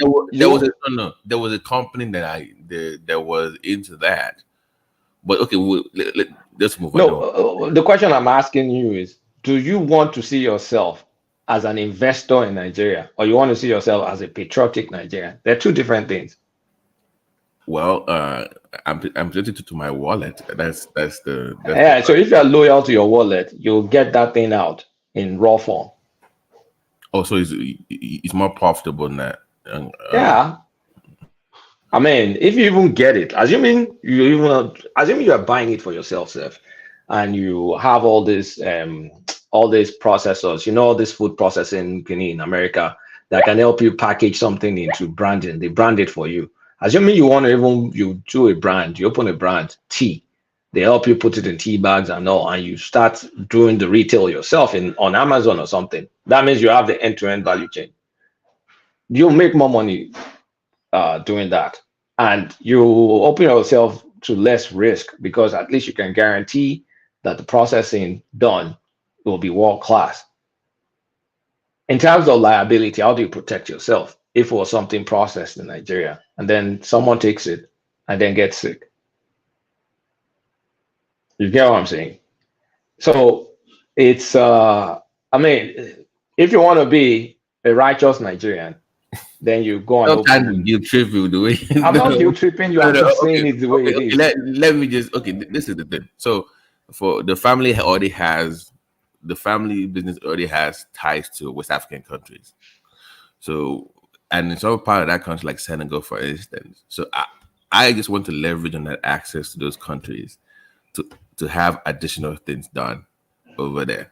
So I'm looking. That's the thing. Like I already have in some of those West African countries, I already have access to the company that But I'm like, so using that access and contacts to do other things. So that's why I'm kind of looking around, and I've studied that demand for hibiscus, like Senegal, for instance, is very high. Sudan has the best one. Sudan. Yeah. So I'm just that's the reason why. So, but I get your point. I get your point. No, because you have to. Last time I went to Nigeria, I was like, am I going to look at Nigeria like an investor, or I'm going to look at Nigeria like a patriot? They're two different things, and you will see different Why things. not both now? Why not both? I can't you? I beg, live story. It's only if it makes money. It's only if it's more economical for you. That is when it's going to make sense. Like, okay, if you're into cassava now, I'm not going to tell you that you should be carrying 2 bars of cassava all over the world when you can process it in Nigeria, dry it, process it, and then ship that makes sense. Yeah, but do you remember? You remember I showed you that chart that they were talking about the list of the highest imported produce for manufacturing in Nigeria, and how I remember that. That's what I'm like. Where there's a guaranteed supply for it if I can cut into that market of import and I just supply. Now the problem is the cost. If I make it in Nigeria, would it be cheaper than what they were exporting? It is expensive making stuff in Nigeria because is the generator, the trust factor. I mean, you have to be there too. Like your mind gone won't be, except you're a Shylock investor and you have time and you can sit with them and do all that stuff. If you don't have that kind of time, then why would you want to do it? It's not. The problem is like, I don't want to say in the public, but the Molebi business that's been there for decades, they are not open to those kind of. They like to play it safe. So they feel like I want to use their access to. They're like, no, we do this, we add it to it, and we think meeting on Zoom and all that stuff. I'm not. So they're like, oh, so I think by you're driving, but now over you see my point. So but now it doesn't matter now, as long as you show them that you can pay them. I have to come with like a big, you know what I'm saying? I have to come with something that is like, okay, let's try this and that, and just present it and see how it goes. But I have to be available to make my case for that as well. That's so it has to be something that I know they have access to, but at the same time they can make money off without risking their whole structure of what they have. But yeah, we'll talk when you're ready to make your presentation to the platform. I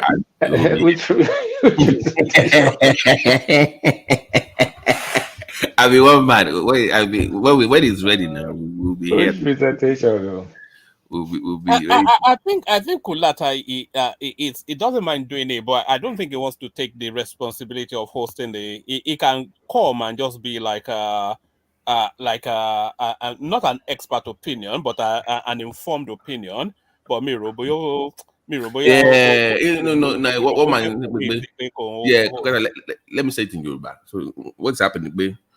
You know, think about it already. What was established to do a part of it. to gbé new idea, to fẹ́ gbé new idea wá. Kí n tó bí a mo fẹ́ ṣe fúnra mi already. And to one bet they had their structure already. Sorry, me already there. But okay, mo fẹ́ ṣe nǹkan bye yo. Okay, mo need the access to A, B, C, and D. Okay. Èló ló fẹ́ gbé wá. Do you want to sell your shares or part of it to invest in it if you really believe in it? The issue is I'm not ready. I'm not ready. You're not ready to reach my share of the so I'm looking for if people like you to bring your funds. Part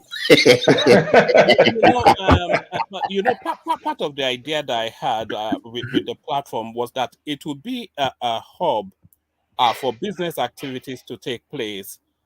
For people, and I think some of it is happening because I think people like Patrick and Ola in Canada, they're actually setting up companies together. So that's part of the overall concept for it to because if we establish a place of trust, then business can take place. But like because most people don't really want to be involved in the operational of the company.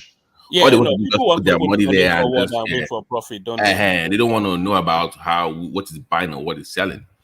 So most people are thinking in the hospital just want to say, okay, Clotter goes to Nigeria every 5 minutes, so he knows people there, he knows ABC and D, he has all these links and ties. How much do you guys need? What is my return on investment? What is the time frame? That's what they want. They don't want to know about we employ or ABC or D. They don't want to be involved in that. So I think that's the majority of people that come here, right? If I'm one man, I think that's the majority that come. So, but people that will travel down to Nigeria, I don't think we have a lot of them, and on the platform. Me, I don't go to Nigeria often at all. Not at all. It's But you have connections clearly and enough to. I met a very good contact, very very good guy, very trustworthy. So. Yeah, but outside, now with that, but outside of that, not that I go. There's a girl called Maria Habila that she's if you want to do that sort of agricultural business in the north, she's probably one person you want to make contact with. What did you call her name? Maria Habila. Habila. So because it's not even the business itself of the farming, everything, that's fine. It's the logistics of number one, moving that processing, storage, then moving it to the port, the cost, who is buying here, what is the rate, what is the demand. That's what I really want. When I say that, but Babati, you can get yourself a contract from here or from China or from wherever. You can get yourself a contract that sometimes it may be monthly. A lot of times it's just a one-off. But if you get that, the main thing is, do you want to be greedy? Because if you're going to buy from reliable source, you probably go and buy in Kano, where a lot of things have been packaged. Okay, I know one Asian guy. He lives in California here. He's been doing this agricultural product from Nigeria, and it's made millions of dollars. But he doesn't waste his own time. He just goes straight to Kano. He doesn't try and look at all these other small states to be seeing, oh, can I get it cheaper here? Can I bag it there? He just goes straight, buys it from Kano, supplies his people, moves on. So he does trade. There's one other friend of mine, actually, if I mention his last name, and he's from your town. His last name is a very popular last name. He is now even doing a different thing now. He's buying food stuff. Not food stuff or finished Nigerian food stuff that you buy in grocery stores and all. He's doing how many containers? Last time I found out. He's doing a lot of containers now, export. That Niger this, Niger that, some few things that are maybe Epo, when I say Epo, palm oil, this. Now he's doing multiple containers every month. And he's making dollars. He's an Egba boy with a very, very, very popular last name, but I'm not going to talk about his last name at all. So he's doing that, which is just and all they're doing, they're supplying all these grocery stores, all these African a friend's brother to one of the biggest suppliers of grocery stores in the UK. Is that one of my friend's brother? I think he's made a lot of money in doing that, and that's just even one You know the small area. supermarket Tesco. Do you know the supermarket Tesco? Of course, I know Tesco now.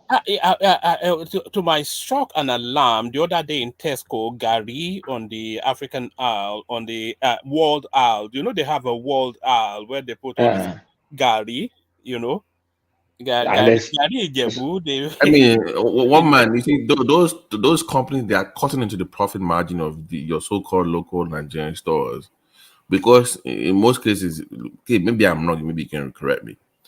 They don't buy together in bulk. So if you see like Boston or New York or Houston, those smaller stores, African stores, don't buy in bulk. Everybody buys on their own. So it's more expensive for them to buy. So eventually, when HEB, when you are seeing a buy in HEB and Walmart, and eventually you're gonna corner market in money lower now.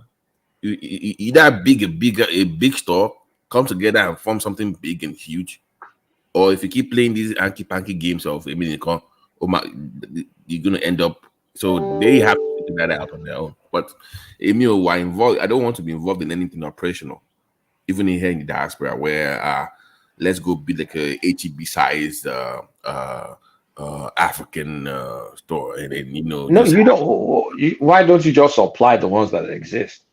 because those ones too, if I go into details, oh my god, these people don't have no clue.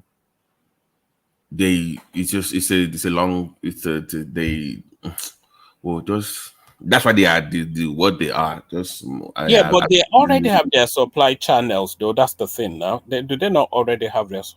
Unless you want to, unless you're able to undercut. Yeah, exactly. You can undercut some of the supply because who doesn't want a better deal? No, like okay, let me give you an instance. So there's this store in Houston. If I mention, people will know. It's not just the Ngotonta only. It's your marketing, the way you present what you're selling. So that store, if you go there, if I know what I'm talking about, if you walk into that place, ODB, Starbucks, but it's a Nigerian store. It's a Nigerian restaurant. Yeah. So I mean, But here's another thing. If you have the time, and maybe if your spouse or something has time, there's some things that you yourself can retail on Amazon. You buy it in bulk, you package it, and you put it on Amazon. And I mean, if you have that's why I say if you have the time and like, you'll extend your margins. Okay, let's just even use Nigerian ginger or something. Everybody knows Nigerian ginger. They use it for perfume. They use it to eat. It's special in the market. You can create your own brand. You can even, I'm not even saying you import a container load, maybe just part of a container. And then you take it to a box packager. They help you box package it. And you brand it yourself and put it online. If you have time. And it's not going to spoil. It's not something that spoils. That's just an example. Assuming you want to do the entire value chain yourself. yeah, because I know you. That's the thing. Like I maybe the way I was raised, I want to see the entire value chain and see the best plug-in. As opposed to just focusing on one part of it. Even though I would still make money in that part. So if I want, like, okay, even if I don't have, okay, I have 7 lines here, right? 7 blocks, right? And I'm focused on 1 or 2. Okay, I have contacts within the family. How can they help me with 2 or 3 parts of it? And I give them their own cut, and everybody wins. So like a lori business. You're a big man now, so No, because no, Cleta, this is what was going on. They will help me with the logistics. So when it comes to moving stuff like that, I'm good. I know I'm good. Yeah. So it's okay. That one is covered. Okay, what else is there? So that's what I'm. That's the whole thing. But yeah. But there are many things that can be done. It's just whenever anybody goes to Nigeria, look at what the foreigners are doing. Don't look at what our own people are doing. Please don't. Look at what the foreigners are doing. Use them as a template. You will not go wrong. Because they're rushing into Nigeria. We are running away. And they're laughing at us. But the case surprised me. The value of house, no, not the newly built one. No, people wanted to sell their whole houses. Over cheap for some reason. People are just wanting to sell for no reason and just leave. I don't know what it Yeah, is. people are selling houses to jackpot anyhow now, and furniture and all these things. They're just selling it at fire There sale. was this 2 bedroom, get the community close to the highway, and like $32,000. I'm like, what the bloody hell? What's going on? In Nigeria? I was surprised. Okay, And they my offered friend, my friend's house in one of these estates in Lekki, one of these Oyinbo estates. It was built by it's a Oyinbo based company, one of the oil companies estate. When he built that house, it cost him $1 million. But the value of that house today is probably 400,000. In naira, it's something gazillion, million, billion. But when you convert it to dollars now, it's like half could make any sense. of the dollar equivalent that So he he's bought. stuck. I was like, So he's this stuck. is Then he's stuck. He can't really sell. I mean, it's not selling, it lives there. It doesn't it's not living, it's not jackpotting anywhere. It's doing well. But I'm just saying, like in dollar terms, it doesn't, it's not really worth it in dollar terms. Because when we bought that house, the value in naira, if you convert it to dollar, was 1 million. But now, even though it's a gazillion, billion, whatever, it's not that $1 million anymore. Hey, Kulat, I'm just listening. You I'm kind of know, busy. But let me okay. see. Oh, I'm sorry. You want to speak? I'll let you speak if maybe you want to speak before me. Go ahead. You know, No, I I have. was just trying to tell Polata that Oh, that's okay. a good lesson. That's a good lesson to learn when it comes to investment in the real estate. That some of the amount of the value that you invested, abroad, will determine, the future of it will be determined. If you invest so much in it, if you ended up being like your friend that, uh, building a property of $1 million, but in value, in local value, I mean, international value is maybe 400, 500,000. But I think the best advice is to invest little when it comes to that, so that when a situation like this happens, we won't have much loss per se.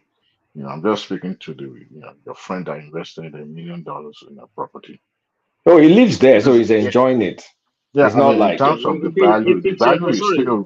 but if Is it's it one of those $1 million house? Actually, I hope it's not one of those garish monstrosities that we see. Just no, no, with those, a no, room with a no. room with a room with big one and man, those houses with no greenery. Like Nigerians would just be 10 million. And No, where's no, this one is is kind of like a planned estate, like Yankee style estate. before the ridiculous one that they build now, the cheap $1 million. You So know, there's some now that is just all concrete, like Banana Island, all It's ridiculous. concrete, It's ridiculous. I'm like, where is no the budget? green, no nothing. made the jungle, a Kulata. jungle, You know, you know concrete why? jungle. You know why I don't invest in real estate in Nigeria? Because I'm into that over here. In I America. know, But you do it in America. right, but the problem I have, how we are in America. When a particular estate, when it was newly developed, in the future, it's going to be more things coming there. So the value of things is going to appreciate.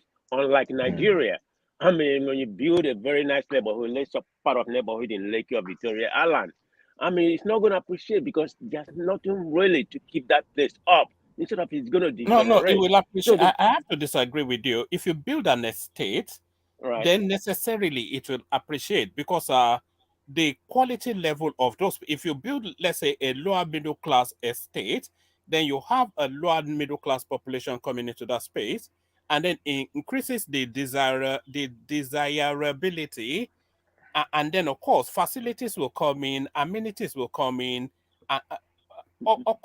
They say But that one man, they that say doesn't happen. property it goes up every 3-5 year cycle. But One it man, doesn't happen too much in have you guys Nigeria. discussed the headline of the show before? Sorry, which headline? The headline of the show. Oh, Your you mean current. the Cardoso? Yeah. No, we've done it. We actually played this clip and then we reacted to it. We are almost 2 hours into it now. I thought it was going to be a 40-minute session, but no, we've done that. You have to watch Yeah, that. Or do it's you a have any reverse of comment? what. Do you have any comment on Progressive, that? you can go back. You can go back and listen to that. No, Yeah, I'll go back and listen. I just want to say yeah, go on.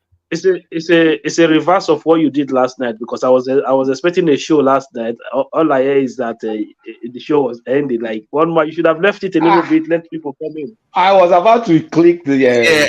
link. I was about to log into him. Like, let me join the. You And know just, what I'm like, happened? what happened? Yesterday, I just used that window to What bail out. man on this road? What my fellow No, escape? I was all bunged up with flu. I was thinking maybe I shouldn't have even started the session. And then I saw War Peace there struggling to settle in with the What man? Hold on. What man? Let's discuss this. so I Oh, just what I man? just Hold on. used No, the what man? window Hold to on. bail out. Why do you refuse to take your flu shot? We've talked about this on the year. Why don't you take flu shots? I cannot bear injections. It's just the simple matter of that, One man is just even myself.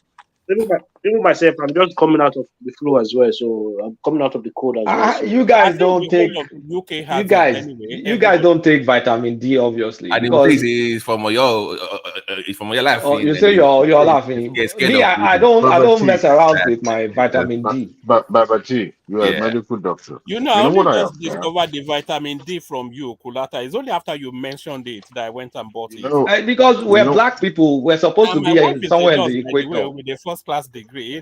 So I'll be telling her off about that.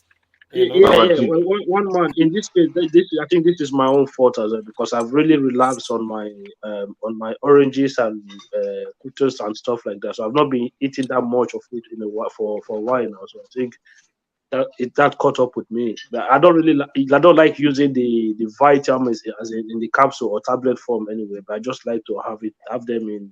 But Akim, you have melanin. You're born to live near the equator, but you're somewhere in upper northern hemisphere. First of all, the small sun that comes out, you don't even go out for the sun. The small sun that comes out, your skin blocks it because you have melanin. So where are you supposed to get your vitamin D3 from? Omega H3. So Akim, when you do your lab, just have them do your. In most cases, it will be low. It's always very low for black people in the diet. So just take this. They will give you like a high dose of D first, then you just supplement it from your local store. Yeah, they just take one or just walk out there during the summer and during the Baba T, days. Try to Baba, go ahead. what is the essence of taking a flu shot and you still end up in the flu shot? I mean, with No, the you flu. know, people, people always say that's not true.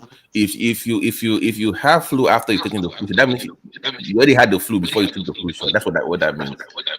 It didn't mean that you got it out. No, trust me. If you have it after, you already got the flu before you got the flu shot. You Yeah, know, So it's not. Baba T, Try Baba to T, Baba T, don't say it's not effective. Baba T, It's effective. I have a toddler. Baba T, I have a toddler Baba T. that Let got me the ask Baba flu T shot. something. Then Baba the T, mother got a flu shot, and the mother gave birth. And that toddler now is also showing some symptoms of flu. I'm the only person in the family that have not gotten the flu shot yet. And I'm not done with the flu, but the little one that was supposed to be immune from the flu shot is down with the flu now. So how do you explain that? It takes a while for your body to adjust to be that immunity when you take the flu shot, right? So if you look at research data, what happens is prior to you taking the flu shot, you were already exposed to the flu. So it's got nothing to do. If you want to argue that maybe it was effective for you, it's a different argument. Okay. But to say, yeah, oh, Baba T. no, your body was already exposed to the flu prior to you taking the flu shot. Is what happened. So you don't say it wasn't about the flu shot itself. So that's not Diwali. Come on. Yeah, go ahead, Akil. Yeah, Baba T. You see the reason why I had one issue during that COVID. Like, I took the first shot, it was fine. I took the second one, it was fine. You see, when I took the third one, I got sick to the point whereby I felt like, what have I just done? Like I'm not even sure even COVID could have got me that sick. So I was so since then I'm like, what are these people doing? Are they making this thing so that someone who take them can just get sick or what? Like it was so bad, property. So No, now since then, so let me also add to it. So the reason why they tweak it every year is because we also have different strains of flu, right? So if you remember 07, 08, the first time they had that thing come out, we had the California strain, right? So they also have to adjust it every year because you have different strains of flu vaccines. So it's not, might not mean that is not effective for you. I mean that year, whatever you got did not match whatever the strain for that year is. Okay, but it will still help out in a way. But why are you showing? Why is one man showing house? Do you want to buy that house? He's showing us masters with no grass, with no greenery. Now, where are the trees? Where are the where? As a matter of fact, I watched that What video is clip this? yesterday. This is But you know horrible. one thing, one man. When I watched that video clips of a young man, I think he's also into the what do you call this? The one that the tire now is doing. What do you call that? And was showing some of this building in this southeast that were built inside God knows where. And there was, some of them are millions of dollars. And I was Yeah, it was wondering, actually when Kulata talked about $1 million house. I watched that clip as well. That's why I was when, showing it. it was actually last night that I was watching it. I was wondering, when will the development get to this place that the value of this house actually, No will tarred yield roads a to any of those mansions, by the way. Not a single tarred road. And So I you know don't have for a enough fact that the influence children that of those people will not live in those houses when they grow up. So Hello. I can hear you. Sorry, the guy was explaining in that video that they have this concept of taking your wealth home. So that's what seems to underpin that space. So in order for you to demonstrate, you have to take your wealth back home. but what man do they care about their neighbor? Because Man of Prestige is here now. You can He explain. said they only go to those houses twice, during Easter and during Christmas, and that's it. Hello. One man. You see this issue of kidnapping and Yahoo and all of these things. These are the reason why most of these people do what they do. People who just go and flaunt their wealth in just to use it to oppress other people. So others will want to make it by any means to get to that same to attain that same level. You don't see people like Dangote or these rich, wealthy people flaunt wealth like those. Even those people are far richer than the person who built this house. So, and they have houses anywhere. They could buy houses anywhere in the world for cash. But you don't see them behave in this manner. One man, you see this thing. I have never seen a picture of Dangote's house once. I'm sure it's out exactly. there. But I have never One man, seen you see this thing happened. So this thing happened in Benin years back. Like when we were growing up, this intention of like people were like almost kind of you're okay with whatever you are. Life was easy. Nobody really cared until people start traveling to Italy. One man, some people will just come. They will bring. I didn't even know some of them got these cars from scrapyard. It was when I travel afar, I realized that these people, most of them even go to the scrapyard to get these cars and bring them home. They will bring 5 cars. They will be jumping up and down the street. So when you see those behavior, then it just registers straight in your head that, or what, for me to make money, I like to be like this person. I want like, you know what I mean? So all of a sudden you see people start going through land to try to get to Europe. People trying all sorts of means to make wealth. Today you go to Benin, every single family have 1 or 2 persons abroad. Those were the trends. People who just copied others who came from Europe, because those people who came from Europe could not behave themselves. They came to oppress people who they left at home. And this is one of the problems that we are suffering today because of all this stupid behavior. If you build your house, keep your house private. Nobody's interested. Nobody want to see it. It's your house. But Akim, there's a culture. There's a culture to it. Maybe Man of Prestige can explain. Can I say something? Can you hear me? Yeah, go ahead, man. You are the Yeah, I think there's a culture to it. There's a pertaining culture to die, because in Igbo land, I mean, I don't have any house in the village, okay? I don't subscribe to that philosophy. But anyway, there's a culture to it. If you go abroad, like you living abroad, and you don't come home and build house, it could be $1 million worth of house. It could be $500 worth of house. So people gonna be thinking you're not arrived, particularly the men. You are not a man if you don't come to your village and build a house. They will think, you are nothing.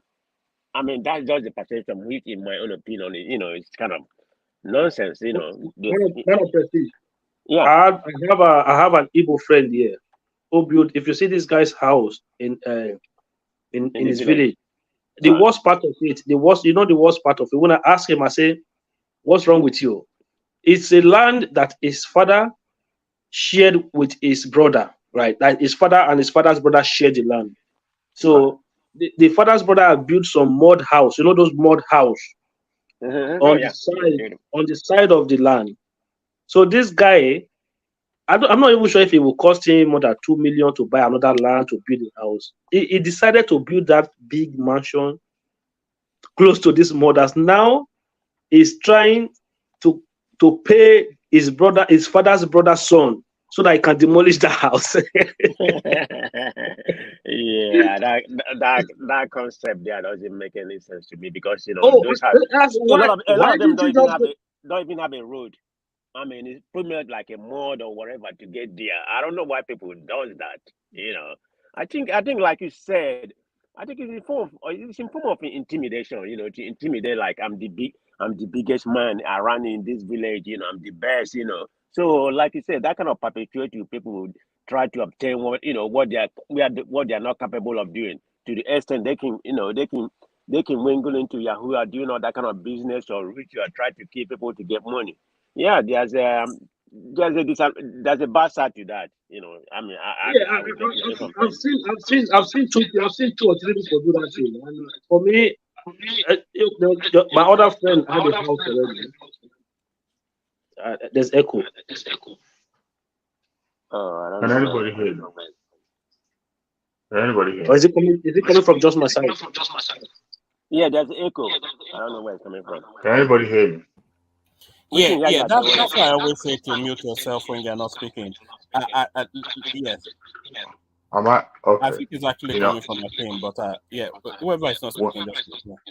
okay. When I watched that video, I'm a Yoruba man, and I think it's rather a similar culture that actually, encourages people to bring the wealth back in. But when I watched that place, I watched I noticed that the entire street where those houses were built were actually scanty. Nobody was walking in the street, and I was wondering, when would the value of this property built here, even the person that built their house, some of them live abroad. So I was wondering, who now enjoys the house?